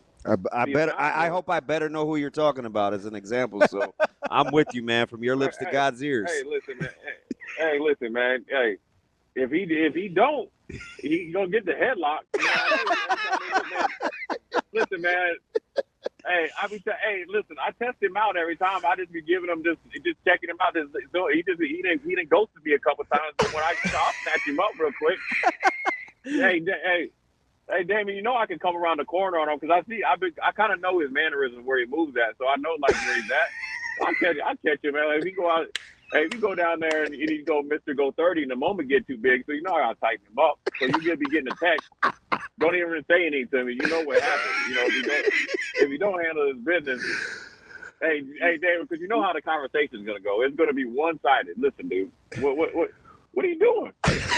So I'm, well, he'll be all right though. All those guys, man, I think they've done look. At the end of the day, you can't keep like I always. There's one thing I will say about India: you cannot ride a dead horse. You cannot. Now, what you can do is you can forgive yourself, but you cannot forget. You can forgive yourself for not handling your business, right? Yep. And that's part of the process, the healing process. But never forget it. The reason why you never forget it is because that's the motivator for the next 5 weeks and hopefully through the bowl game season and all that. And then that's something that maybe you can reference back in 2026. You get what I'm saying? Yeah. When you might be in that situation, you never know who it might be. You might be playing at that point in time that you might have to like, oh, hey, listen, you might not have been here, but this is what we did. So we will not do it again. So it's always, there is the little silver lining and everything. My man. Jay, we appreciate the time. As always, we'll talk to you again soon. More Hurrdat Sports Radio coming up next. Wrapping up hour number 2 here on Hurrdat Sports Radio, AM 590, ESPN Omaha, ESPN Tri-Cities. We're live here on Twitter, Facebook, YouTube. You can also find us wherever you get your podcasts, where you will get about 4 extra minutes of Jay Foreman. If you go ahead and subscribe to that podcast, sometimes we give you a little extra. Yeah, he's wild. After the break. So make sure you tune in to that as well. Subscribe, download, whatever. I don't know, whatever you do on your podcast. Just make sure you listen to us because you get a little extra. You get a little extra nuggets. So Look, man, brother can't even he's get his being rent, man, honest when too. people When come I asking asked me what's him, going on. man, Yeah. he's like, man, I had to get out of there. Dude, it's hard sometimes. I lack self-control. It's hard sometimes. Like, so Colorado was the first like big game I've been up in the press box for. And Avery and I are sitting next to each other. And like Avery and I are fans. She's literally 3 feet from me. And the only thing that separate us is glass. So it went her, I think Brunt's, BC, Sip. Yeah. Like bang, bang, bang, bang. And I'm like, I feel too out in the open. Like, you're just exposed? Yeah, because I'm a nut. Like this just in. Like, you're kind of crazy. Yeah. Right? And so I'm like, man, these people are going to be like, this dude is a fool. But it's like coming to a live show. Yeah. Like you watch me and you listen and you're like, oh, that makes sense. But then you're like, oh, that's how he's really like, right? Because you see in the breaks, it's like, it's not a bit, right? We don't turn it off. No. If anything, we tone it down for the air so that we don't get fired. That's why I'm always cautious when we have these breakfasts. I'm like, do these people, like, if they're not streaming, like, they have no idea. They just hear me say something, and it's like. And like, Avery's more professional than I am. She's really good at what she does. But she's a fan, too, right? And so we're sitting next to each other against Colorado, and we're just, like, very quietly, like, just being very intense and, like, not allowed to cheer at the press box. And they'll make announcements. They do before every quarter. Remember, it's a working press box. No cheering in the press box. And I'm like, and wait, is that Abe? That's a deep cut. Yeah. Wait, do that again. And I'm like, that doesn't even seem like her. I know that might be from when she filled in a couple times. But so we're like kind of quietly giving each other little fist bumps and stuff. But it's hard if you're a fan and you genuinely care, especially if I haven't been doing this that long. In terms of being in the press box and stuff like that. I struggle with it with Creighton, too. Yeah, like full disclosure. So that's why I liked, when I would go to Creighton games, I'd go to the old I go up to the hockey press box. And it's fine. Like, you can just be a regular person. That's what me and Matty D do. We go up to the hockey press box. Because you're talking about a couple of fans. So, like, one time. I was up there for UConn last year. I almost cried. So, one time. I'm not even going to say the game, but I mean, I can admit it. As long as, like, whatever. Mm-hmm. Like, I high-fived the glass, and I can't see the bottom portion because it's blacked out where Coach sits, and he totally left me hanging, so I high-fived myself.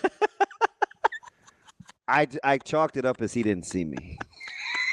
So I was like, I put my hand up and it was nothing. And I went, Maybe it's like a two-way mirror situation or something there. You can't see you. I looked over, I fist bumping Greg. I was like, yeah, I guess I'll get myself here. At least you guys get a little more leeway because you're on the Homer Network, yeah. right? So you're supposed to be. Yeah, we literally cheer. Yeah, like that's your job. Whereas if you're just in the regular, like normie press box, I probably need to be more like B-Mac because he just gives like the fist. That's what like quiet fist bumps. See, that's what I do because I'm trying to not get kicked out of the press box. Yeah, but it's hard sometimes, you know. I know. Although nobody says anything to George Darlington, man, he stays on it. The all quiet in the press box does not apply to George. Man, I keep it moving. His commentary during games is hilarious. Nope, your boy's like a moving target. It's pretty funny. Yeah, I am very curious to see. I'm so behind. Mm-hmm. Usually I know what I'm going to eat, the layout for the day. You said you couldn't find anything. Or was that last week? No, You're struggling? I'm struggling. Yeah. I am, but depending on what'd you say the flight was? So we'll be in the air an hour 50? 2 hours. It's like right at 2 hours. Is it time zone change, right? Yeah. It's Columbia. Okay. Yeah, Ohio's past Indiana, so it's a time zone. Well, no, I was doing that in my head. I wasn't being a jerk.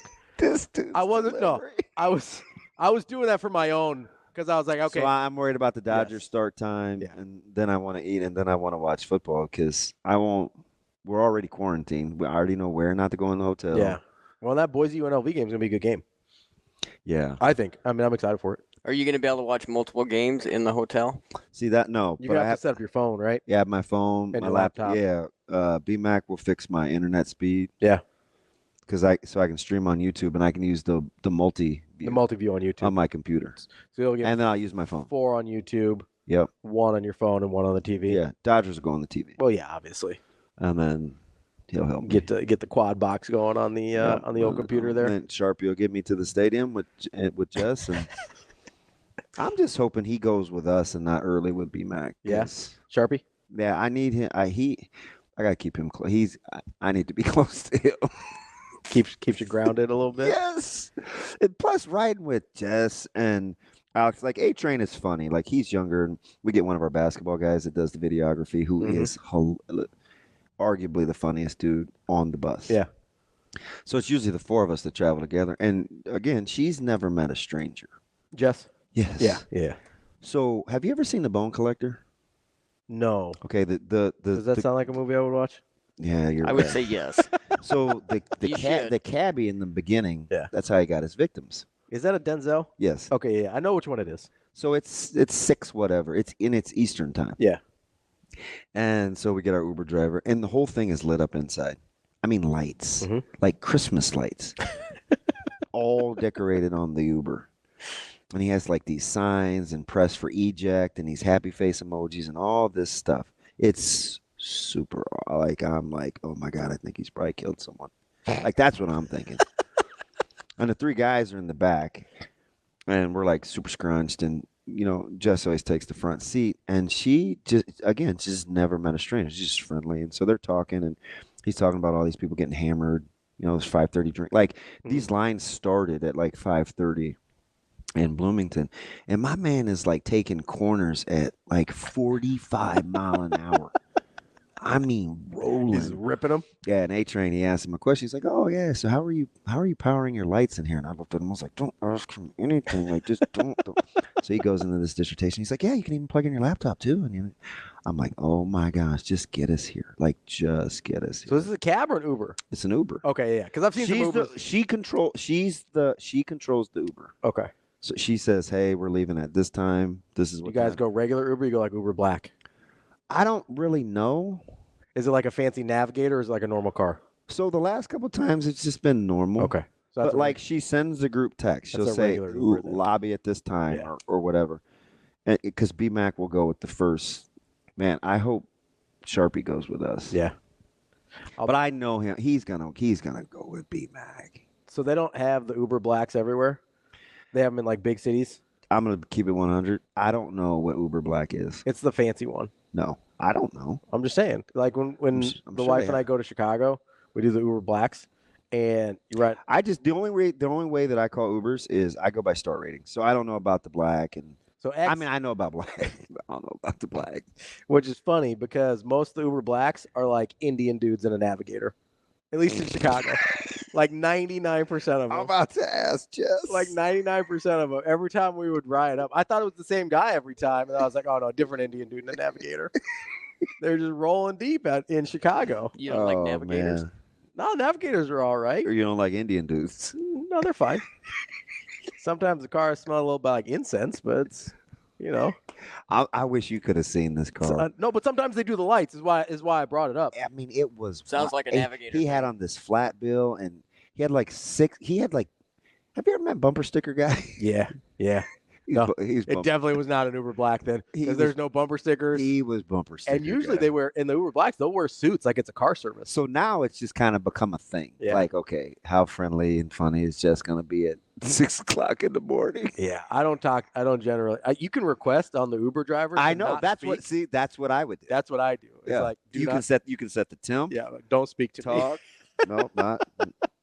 And it's not that I'm like a jerk. The small talk's awkward. Man, listen, JC will yell out the window. She Yeah. don't give a nope. Doesn't give a what. And she was the only one that knew where we were going in the morning too. So it was just like we're just gonna be at the mercy of. I like that you've learned from your mistakes though, and you're just like, hey, I'm just gonna ride with Jess. She knows. Yeah, where she's I going. tried to Uber by myself in a different city before. Yeah, it didn't work. It didn't work. It didn't work out well. I bet Minneapolis has Uber Blacks though.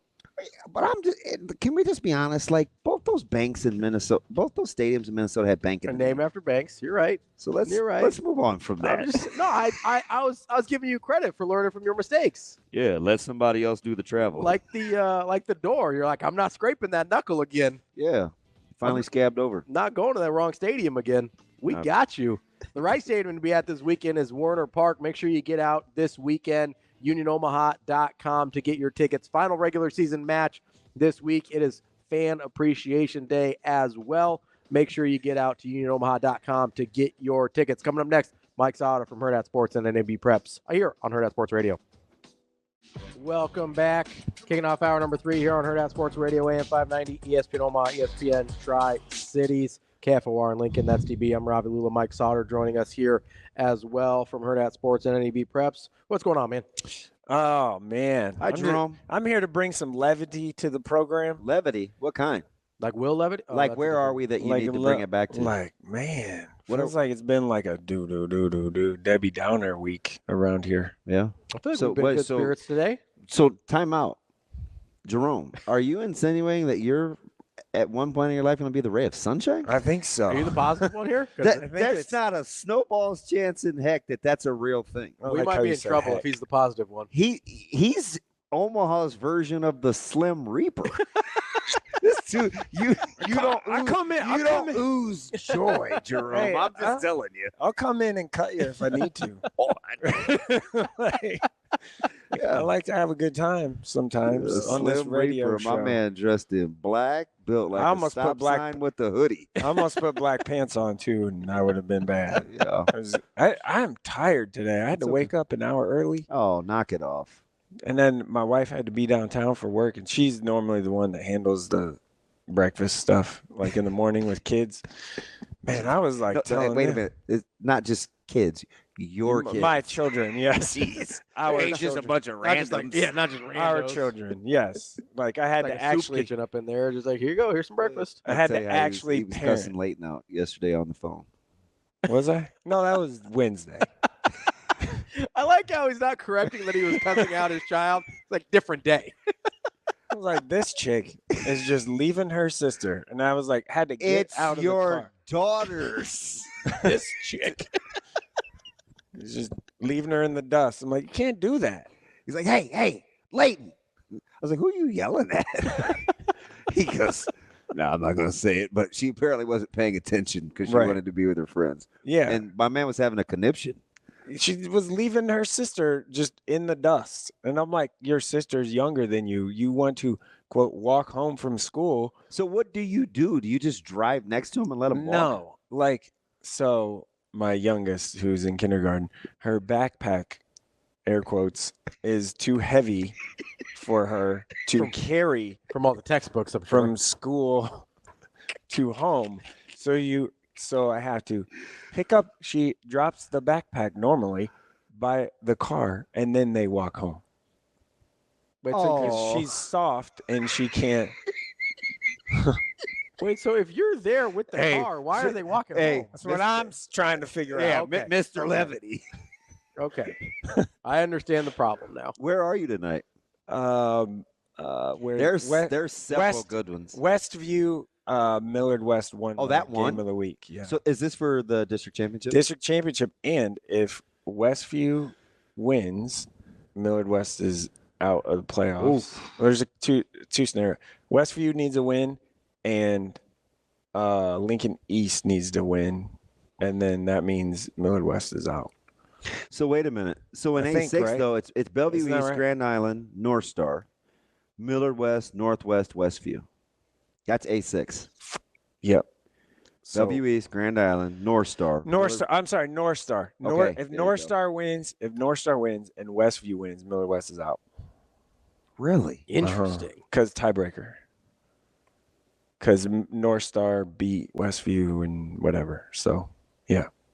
Who else is must win? I'm looking at the potential. Prep is must win, right? Prep has to win. Yeah, Prep has to win at Norfolk, which is not a layup. So can Norfolk get in? I don't think. No. I don't know. They just have to win. Okay.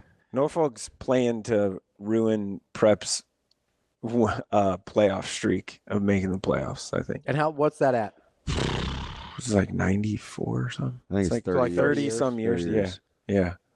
It's a long time. That's a minute. Yeah.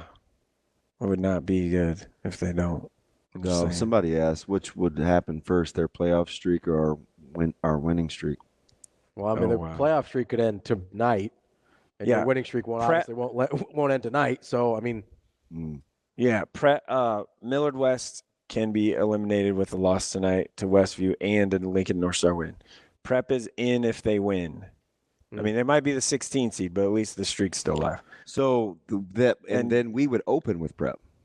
Yeah, and then Southeast likely moves to a 7 or a host with a win over Lincoln East.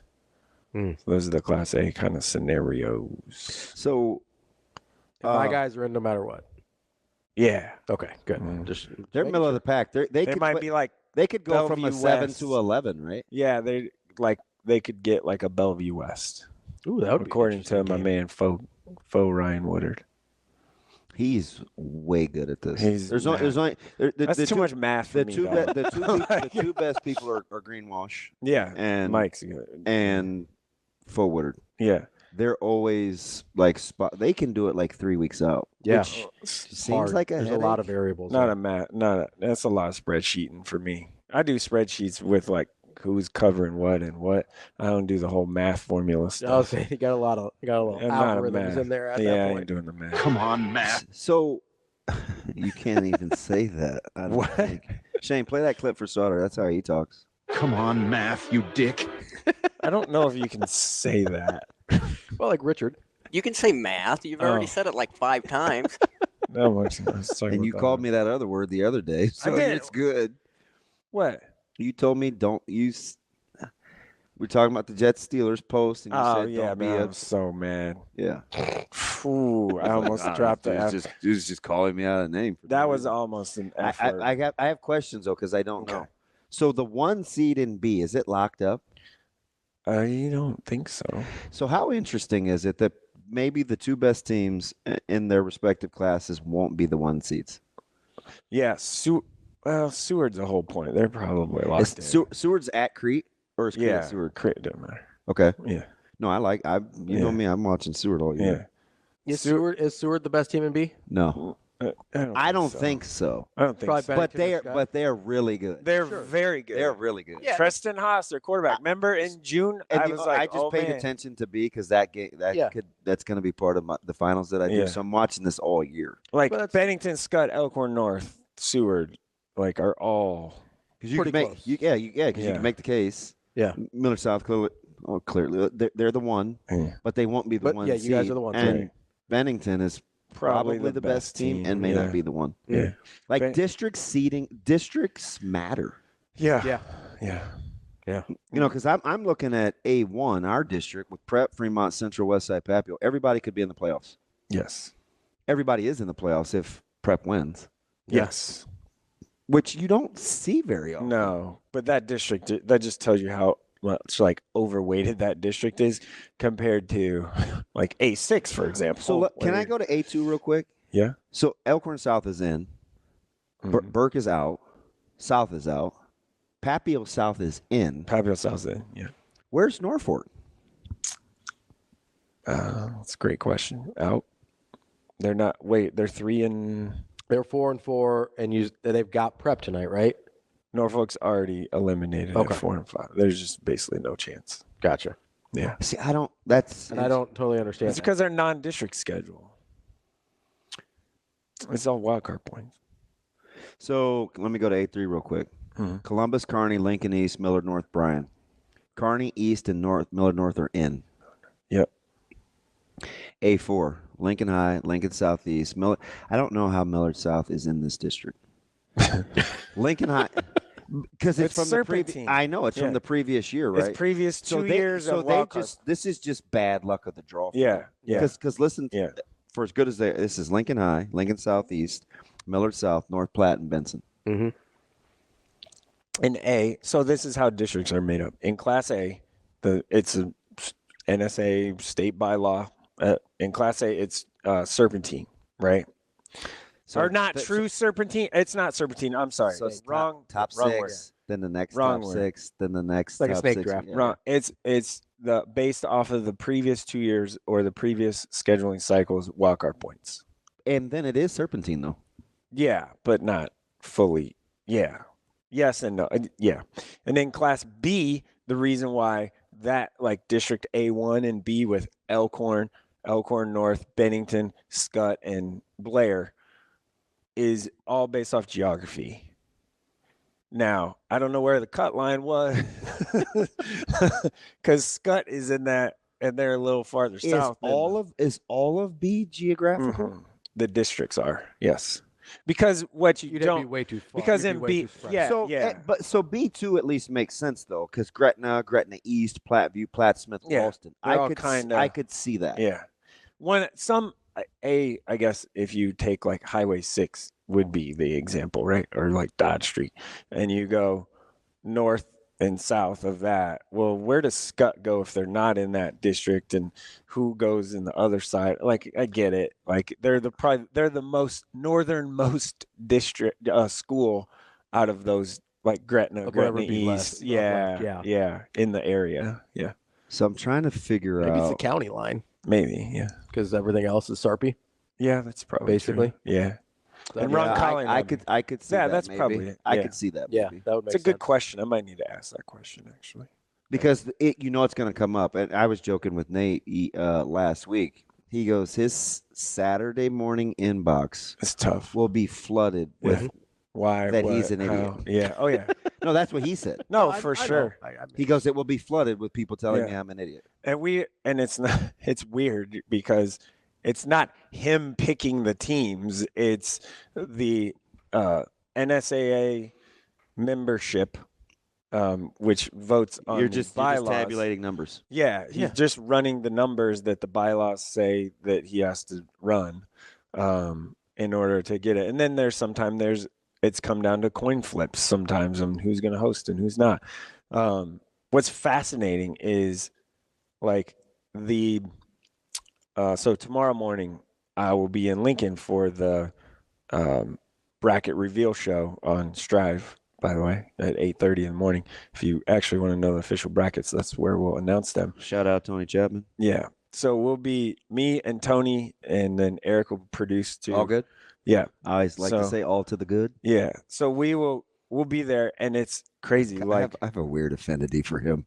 Eric? Yeah. Yeah, he's great. He has I just do. he has a truck that I want so bad, like blacked out Chevy Colorado's. It's Oh, sweet. really? Oh yeah, it's sweet. Gosh, if I was not so insecure, I'd try to get a truck. Yeah, I know. So anyway, I've been there before where like Nate has you walk by his office and there's an air mattress on the floor, and that's where he slept on Friday And he's night. weird like that too, because I mean, like he's so like no, he is. He likes to be right, and he doesn't have any other responsibilities. Correct. Not married, no kid. Like he will grind.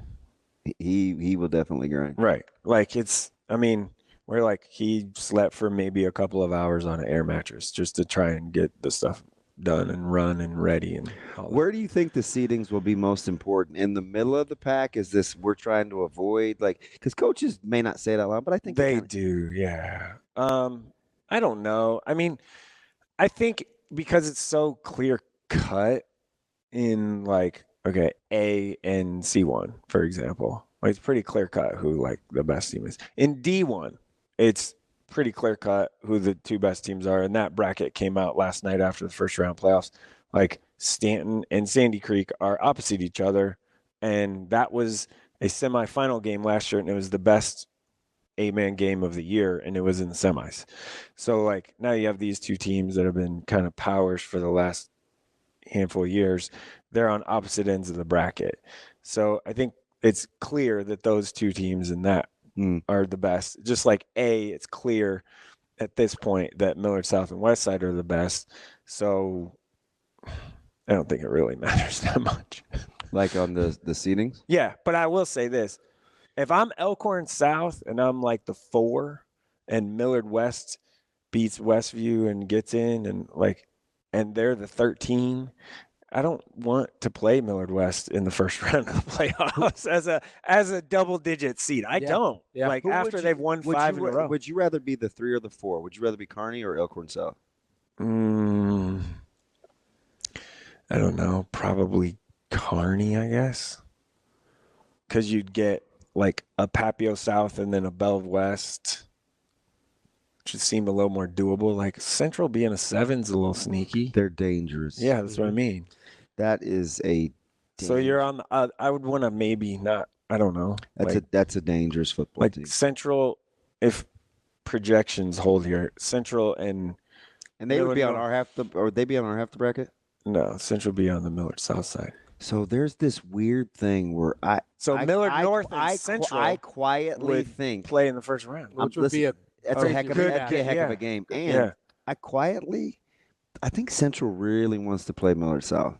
Do you think? I do. Like, I just know that's that. Quietly? No, I think it's pretty loud. Is it out loud? I would think so. Yeah. Deshaun Prince. It was more than that. I mean, Amir's over there. Yeah, Amir. Yeah.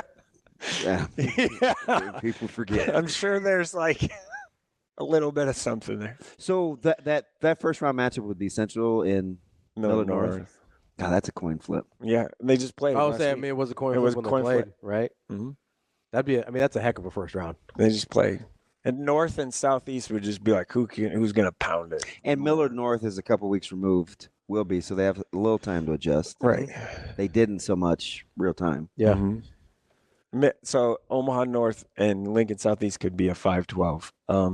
That one's literally like, okay, who's going to average 3.7 yards a carry versus 3.2? Are we going to act like Butenbach couldn't go for 1,000 and have 100 tackles? Yeah, he's a stud. Yeah. He's a stud. Like, he's really good. Yeah.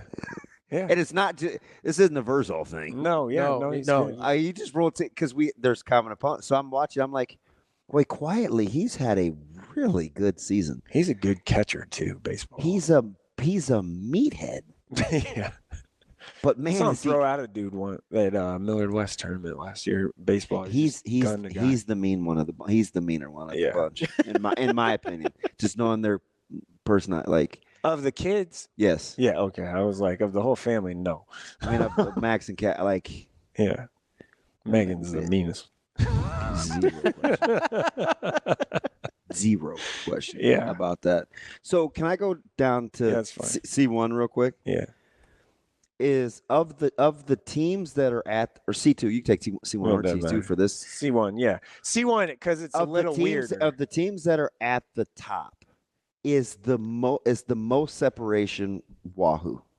Yeah. Are you sure? I'm pretty sure. I feel good about it. Yeah, I'm pretty sure. I'm just asking. Feel pretty good about it. Very dismissive.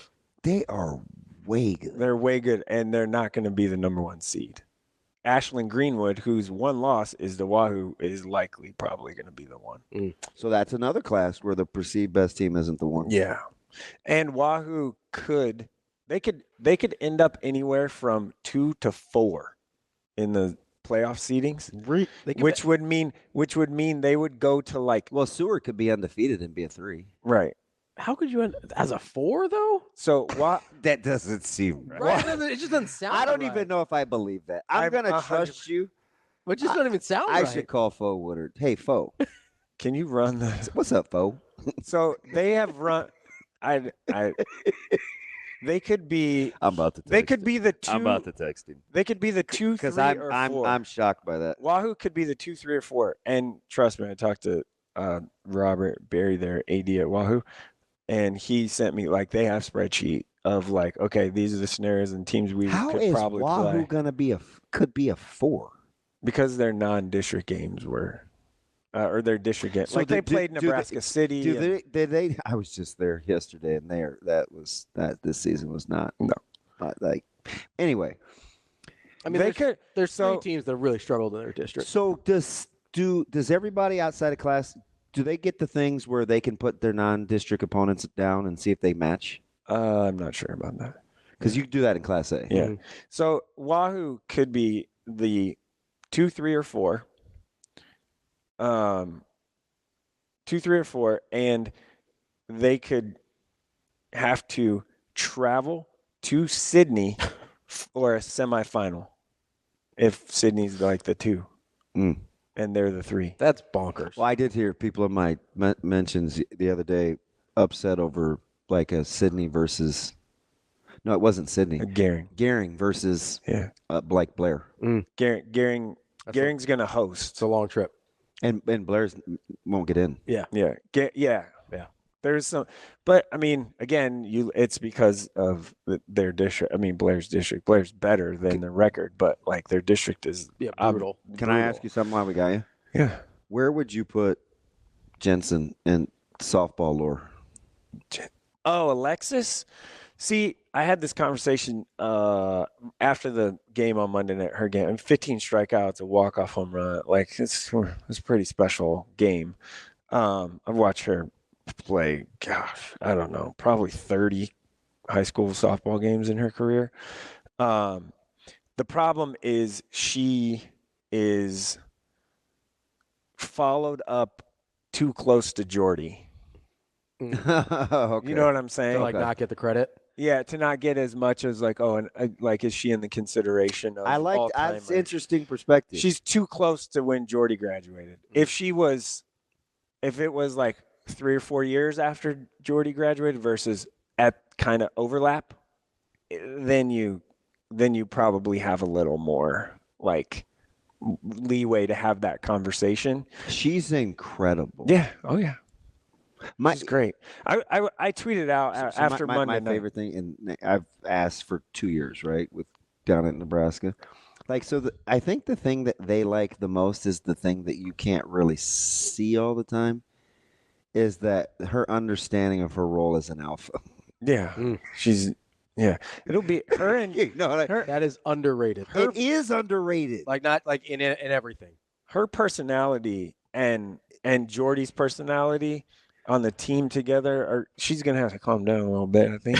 But Foreman, but they like that. But you understand how hard that is, like, because not everybody. Sometimes you have to be a good follower. So I was gonna say, I think what's also underrated is Foreman was just talking about that, like young guys that are used to doing things a certain. Aaron Rodgers, your famous quarterback. Nah. Hey, sometimes you can flip the culture with just one thing. Like I was listening to him this week, I was like, he did flip the culture with just one thing. The wrong way. One guy that came. He's like, he gave the axe swing reference and multiple swings, and then it's the final blow to flip the culture. And I was like, really? I think the other thing that's underrated is guys, like you were saying, guys that understand they're not the alpha. Because there's a lot of guys that think they are that aren't. Or guys, gals, whatever, that's almost more damaging, I think, than people that need to be the alpha that don't realize. Hey, She's an real quick, unbelievable another player. going on today. This morning, Juan Gonzalez from Fremont is going to probably break the all-time record Great of state call. cross country, Great and call. he's like Great call. 3 in a row. So Great yeah. call. That's Mike Sautter. We'll be back with more Hurrdat Sports Radio coming up next year, AM 590, ESPN Omaha, ESPN Tri-Cities, KFOR in Lincoln. Welcome back to Hurrdat Sports Radio, AM 590, ESPN Omaha, ESPN Tri-Cities, KFOR in Lincoln. We're live on Twitter, Facebook, YouTube. That's DB. I'm Ravi Lulla. Mike Sautter here with us as well. It's time for Bet On It, brought to you by Warhorse Sportsbook. Make sure you get out to the casino in Omaha. This is your last weekend in October to try and win $10,000. They'll be giving that away at 10:30 p.m. Also be giving away $500 every half hour between 6 and 10 in free slot play. Make sure you get to warhorsecasino.com for all the details. DB, we got through a lot of college games yesterday and earlier in the show. I want to get to some NFL games. You want to get to some NFL? I'm still trying to figure. See, Dallas, he screwed me up by sending me this. I know. Wahoo deal. Now I'm Do you like, want me to send you? no, I'm like, because I want to do send this you that. segment because I was mad at Ravi yesterday for doing too much college. I know. He gets mad at me all You the don't time like college? for doing too No, much I love college. I love college, but I like balance. I Kind like of like why I like Four Seasons. I like balance. like the hotel. I don't think I've ever stayed. No, I've never stayed in a Four Seasons. I don't think I don't know what kind of money you got, but I actually don't think I've stayed at the Four Seasons. Yeah, somebody asked me where we were staying yesterday, and I'm like, do you really think I know? So I had to call Keith. I was like, where are we staying? Doesn't even know where the doesn't even know where the stadium is. You don't I even know where they're staying. have zero idea. Zero idea. Stay whatever. I know where we're staying now, but Stay I didn't. whatever hotel the bus pulls up to. Exactly. I mean, like, what difference does it make you're if not I know or arranging not? your transportation? It doesn't matter. No. No. I mean, I'd probably look because I'm curious, but Nope. no, we got some. I couldn't even pack my own bag on the plane. you Saturday. and Caleb are just like. Big Mac's like, hey, I don't think there's going to be any room because we sit in the back. Yeah. So I dropped it off in like one of the middle luggage racks. Yeah. He's like, that's a pro move. And I was like, but I'm far from my bag. And he's like, where are we going? Like, you'll be fine. And so what happened? I left it on the plane. And the attendant forgot about it? The attendant brought it out to me. Oh my gosh. See, but that's what happens. I wonder where Caleb gets it. Relax. I'm gonna text your boy. Man, I'm telling you. You guys. Sorry. Let's. Wow.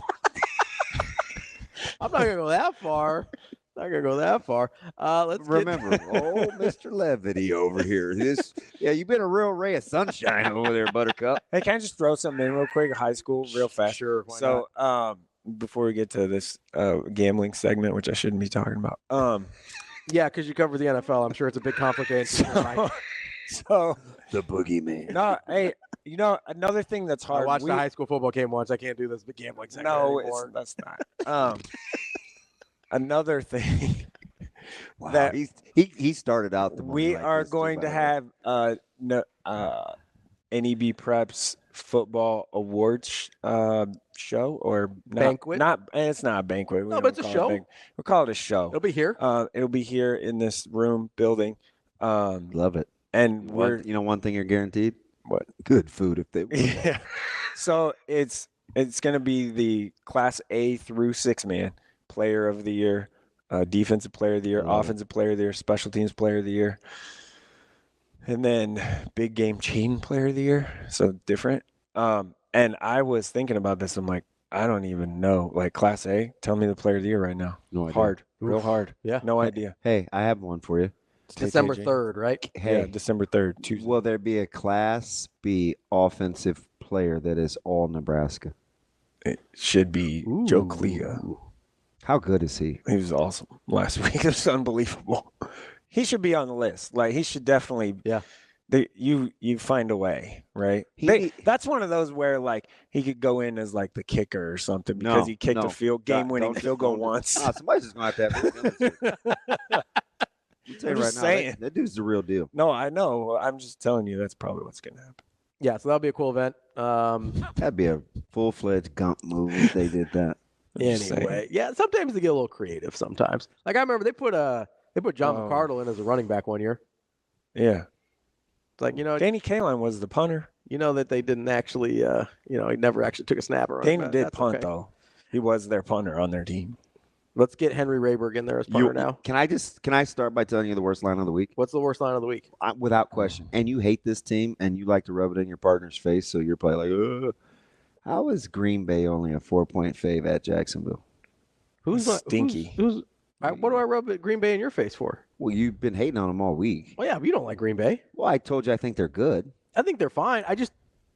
You do this to me all the time. No, I don't. I just think they're clearly the third best team in that division. You told me you don't like Jordan Love. Like, what else am I supposed to say? They got Bob Saleh now. My guy, Bob Saleh, on the offensive staff. Yeah, he was my guy first. Dude winds up in Green Bay after the dude that got him fired left Green Bay to go to New York. That's great. I'm a little mad he didn't end up in San Francisco, but all right. Maybe. We're still big. He'll be a head coach again. Still Steve Wilkes guys. That's fine. -4 at Jacksonville. Yes. Yeah, that's a stinky line. Stay away. I mean, does Jacksonville even look like they have a pulse half the time? They won last week. Yeah, they were in London. Who'd they play? London, Jacksonville. Hey, London. And they sleptwalked the first quarter of a half. Then they scored 200 points in like 7 minutes, and the game was over. They played the same team that my New York Jets play this week, and they played. Now they're your Jets. They played boss ladies Sasha Durkin's favorite team. The Lady Sasha Durkin. Knowing good and well, I'd take her in a fight between the two of you. I would tell you 100%. I'd take her in a fight against most people, to be fair. I gotta go. That's not a Mike thing. That's a Sasha. Hey, remember levity. Hey, levity. I'm about to do some push-ups. Does 4 seem right to you? No. Jaguars are bad. That's a bad squad. It's incredible. To be clear, we were talking about the same Packers team that just beat the Texans, right? I just think they're the third best team in a very good division. I'm not enamored with Jordan Love. I wouldn't have given him $50 million a year after playing 7. According to you, there's only 5 quarterbacks in the league who get $50 million a year too, so that's fine. I don't even know. 5 might seem high. That's a lot of. That is astronomically high. That's a lot of money, especially for a guy that's played 7 good games ever.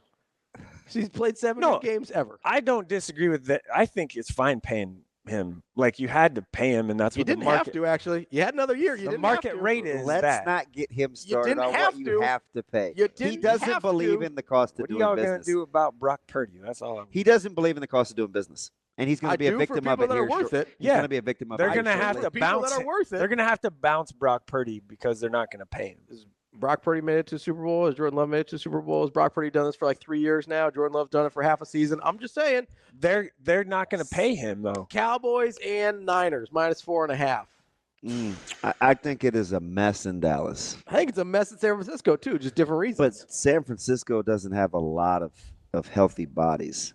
What did I tell you yesterday? I like San Francisco in this spot because I believe a championship pedigree program is in peril. They will rally. In San Francisco? It is at San Francisco. Yeah, taking them. Yep, take the Niners. Stop it. Stop. Parsons isn't going to play. Their healthiest receiver was shot 2 months ago. Don't matter, man. That's a real thing. Don't matter. Man, George Kittle is their healthiest receiver. He's not healthy either. He's got an ankle. He's their healthiest. He is hobbling around. Like he can barely move. I don't know, man. I do just about anything with Kittle competitively because that dude's gonna figure it out. He's a last dude is fantastic. Last week I'm Googling who these freaking receivers are on the field that are wearing Debo's old numbers. It's a shame he's played in this tight end era because he's overlooked. Kittle's really good. He's way good. He's fantastic. And he's kind of an old school tight end because he liked to knock your head off too. I mean, we talk about his much younger Hawkeye protege in Laporta than we do Kittle. Dude, Kittle's a dude. And Laporta's brand new on the scene. Speaking of that, my guy Noah Fant had a nice game last week. I think Steady Eddie. I think I got the Cowboys. Is just way good. I think I got the Cowboys there. No way. You're tucking. Bengals -3 against the Eagles. Again, another weird line. Kind of stinky line. But people believe in Burrow and they don't believe in the Eagles. Yeah. I would personally you want to talk a little dysfunction. Eagles have a little dysfunction. Personally, I would take the Bengals. I think I do too. I think this is kind of a on the money line. I wouldn't lay it to them. Yeah. This feels like a Ram spot last night where like they really need it. Yeah. And Bengals need it. Yeah. I think I go Bengals here -3. Yeah, you guys better when they got T. Higgins on back. my man Matt Stafford too. Bunch of haters out here. Not me. Don't look at me. I am looking at you. I love Stafford. like that guy. Stafford's my guy. No, Can we you're trade? bad. I put him on the list of guys that could win Super Bowl Can still. we trade? Is it too late to I had trade to Rodgers for brainwash Stafford? you into it. No, you didn't. Hey. You stop it. Totally Hey, back. you think Sean You McVay wants stop Aaron it. Rodgers? Can we trade that? No. Straight up. I don't think Sean Nobody McVay would cares put up about with the Aaron Jets. Rodgers. Cardinals, Dolphins. It's levity. Dolphins minus. Everybody does. They're on TV every day. Levity. That's because it's a circus. Exactly. Everybody. Dolphins -4 against the Cardinals. Tua's back. Nah, he ain't back. Is he playing this week? Cardinals. Practicing. Give Is me he the playing? Cardinals. Give me the Cardinals. I don't know. I like Kyler Murray. Give me the Dolphins, and I'd lay the 4.5. I think I'm going to go Cardinals here. I think Dolphins got bigger problems. Last one. Let's do. You're taking the.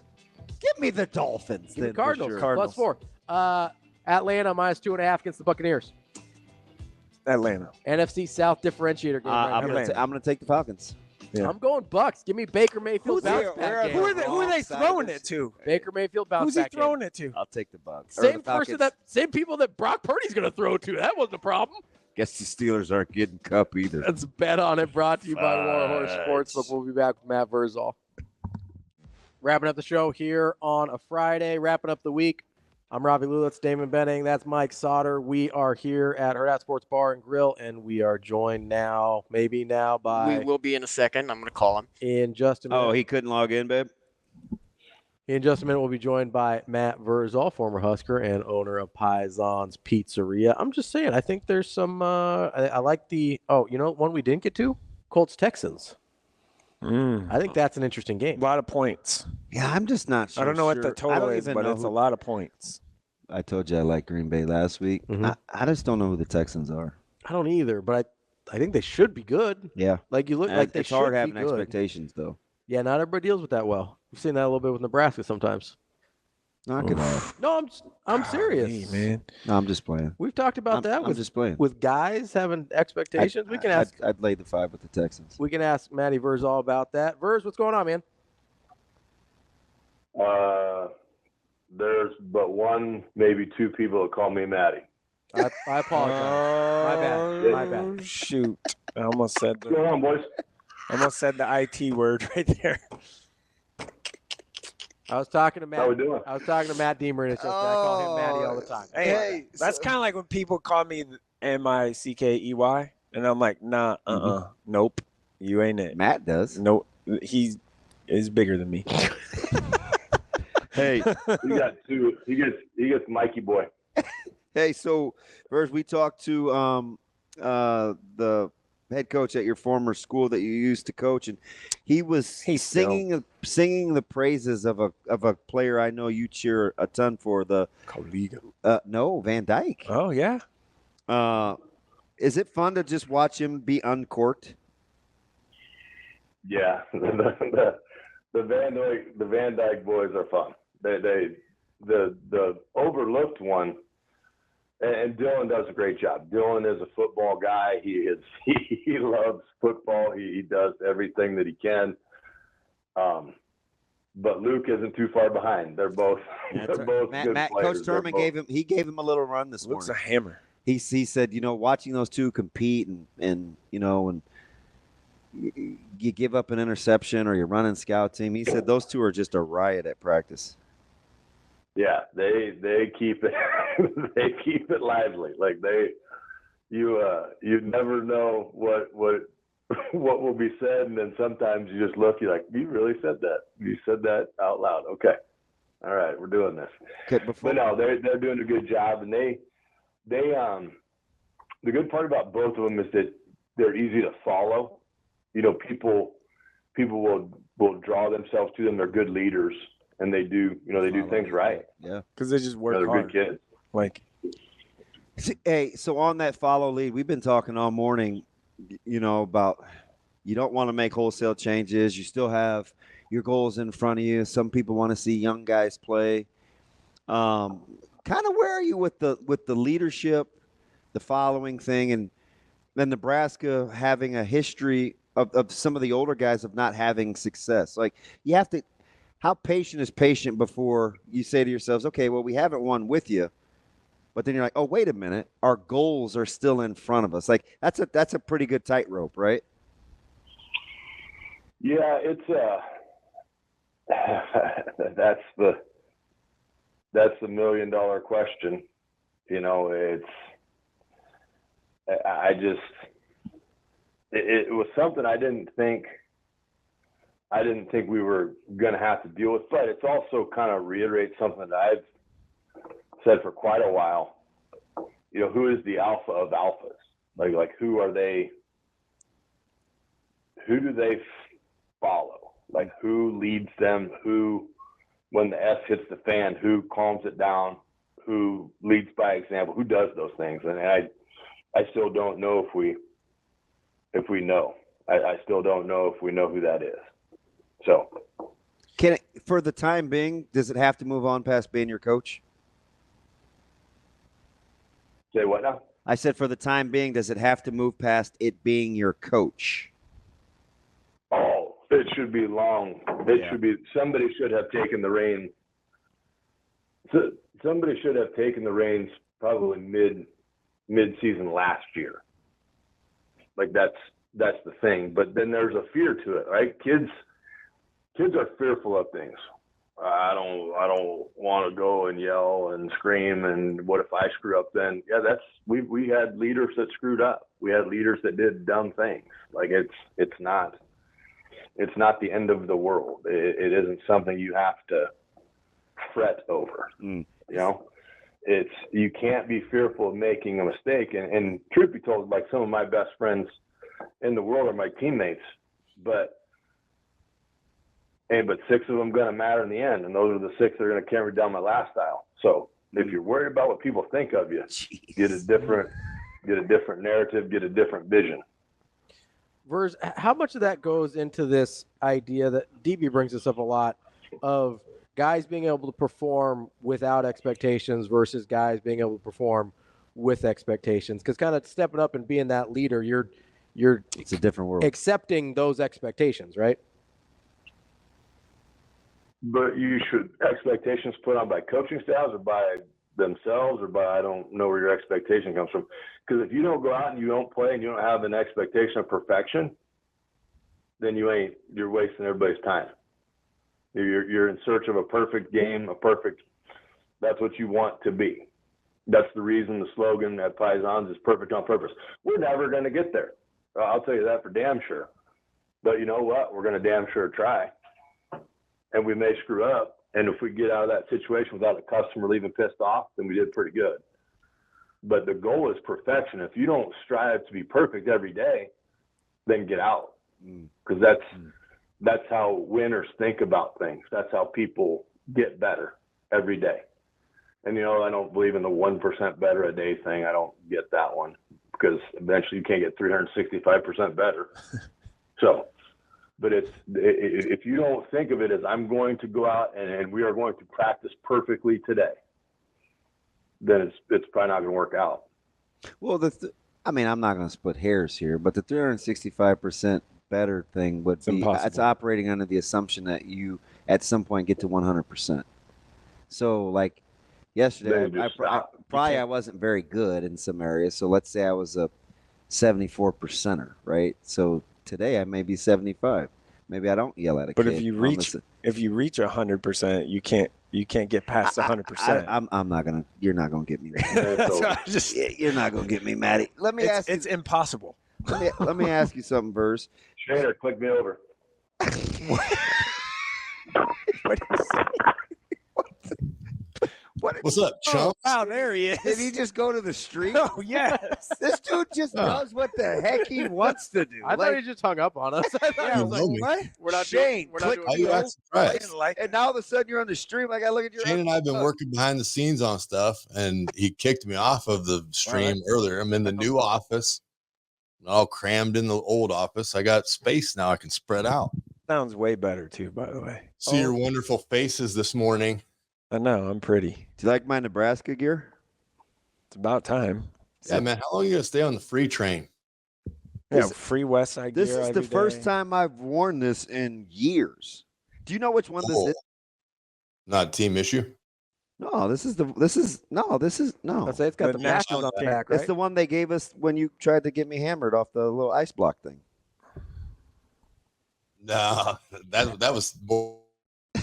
I'm glad you cut out just then. I think I didn't want to hear it. Look at that look on his ugly face. How about that? You think you can hear me? I'm just gonna talk reckless. I kind of want to know what the end of that story was. Yeah, I don't, and I'm glad he has that good. Look at that look on his face. He's getting ready. Were you rocking like an ice luge drink thing or something? Yeah, he was trying to. Those are dangerous. You gotta be careful there. Yeah, it was early in the morning. It was cold. I was just trying to stay warm. Shane. With an ice luge. Yes. Okay, There's a logical disconnect there a little bit there. Dude, this might be the greatest picture ever. Hey, I do have a question for you, though. What? On this, like, if Nebraska loses like they did last week, how much will the sky be absolutely just caving in, falling for the fan base? Because it feels like it already this week. No, because everybody thinks they're gonna lose anyway. So the expectation last week was that they were gonna win, even though they were a 7.5-point underdog. I don't know how much the expectation this week matters. I think if it looks like it did last week, people are going to lose their minds again. Yeah. For sure. And listen, if it looks like that again. And listen, I know people get mad at me sometimes because I'm legislating how people should be fans, whatever. If they don't have... Do I detect a note of, like, what are we... Yeah, you detect a note of, well, I don't give an F, but this thing got spicy in a hurry. My point is, though, if I'm a fan... or I'm doing what we do or whatever, and I sit here and it looks the exact same as it did last week, even against a better opponent, like I'm gonna have some real concerns there, right? Like you can lose a game, and I know Coach Rule says, hey, score doesn't matter, but not all losses are created equal in terms of how it looks and how you respond to things. Like coming off of a 56-7 to Indiana, you have to respond in some way. You have to respond. Just start pointing. I'm gonna get in your camera. You have to respond in some way against Ohio State. Whatever that means, there has to be some level of response to feel like things are going in the right direction. My question is this, though, on that note, or this kind of holistic picture of the season, didn't a lot of people, now it wasn't me, I picked them to win 8 games before the year, but like 6-6, 7, 8 wins was like a possibility. 7 or 8. 7 or 8. 7 or 8. Yeah, and they're on track for that. So why is the sky falling all of a sudden? Because we got out over our skis a little bit by halftime on Colorado. So it was 20 this game it'll be like 34-14. So 20 Tim Miles' second year, they make the NCAA tournament way ahead of schedule, and it just reset the clock. The expectations got a little out of whack. 100%. Okay. I think that's a lot of what we're dealing with here. Okay. I think Nebraska is competitive within the fourth quarter. That's my prediction. Yeah. I think it is within 10 points in the fourth quarter. Just don't want to have to break any glass. I don't know what try not to punch anything. We don't need you pulling a Sautter over here. I'm cool. Punching doors or anything. I don't That's punch DB. doors. I'm Ravi Lulla. Just hit 'em. We'll be back on Monday.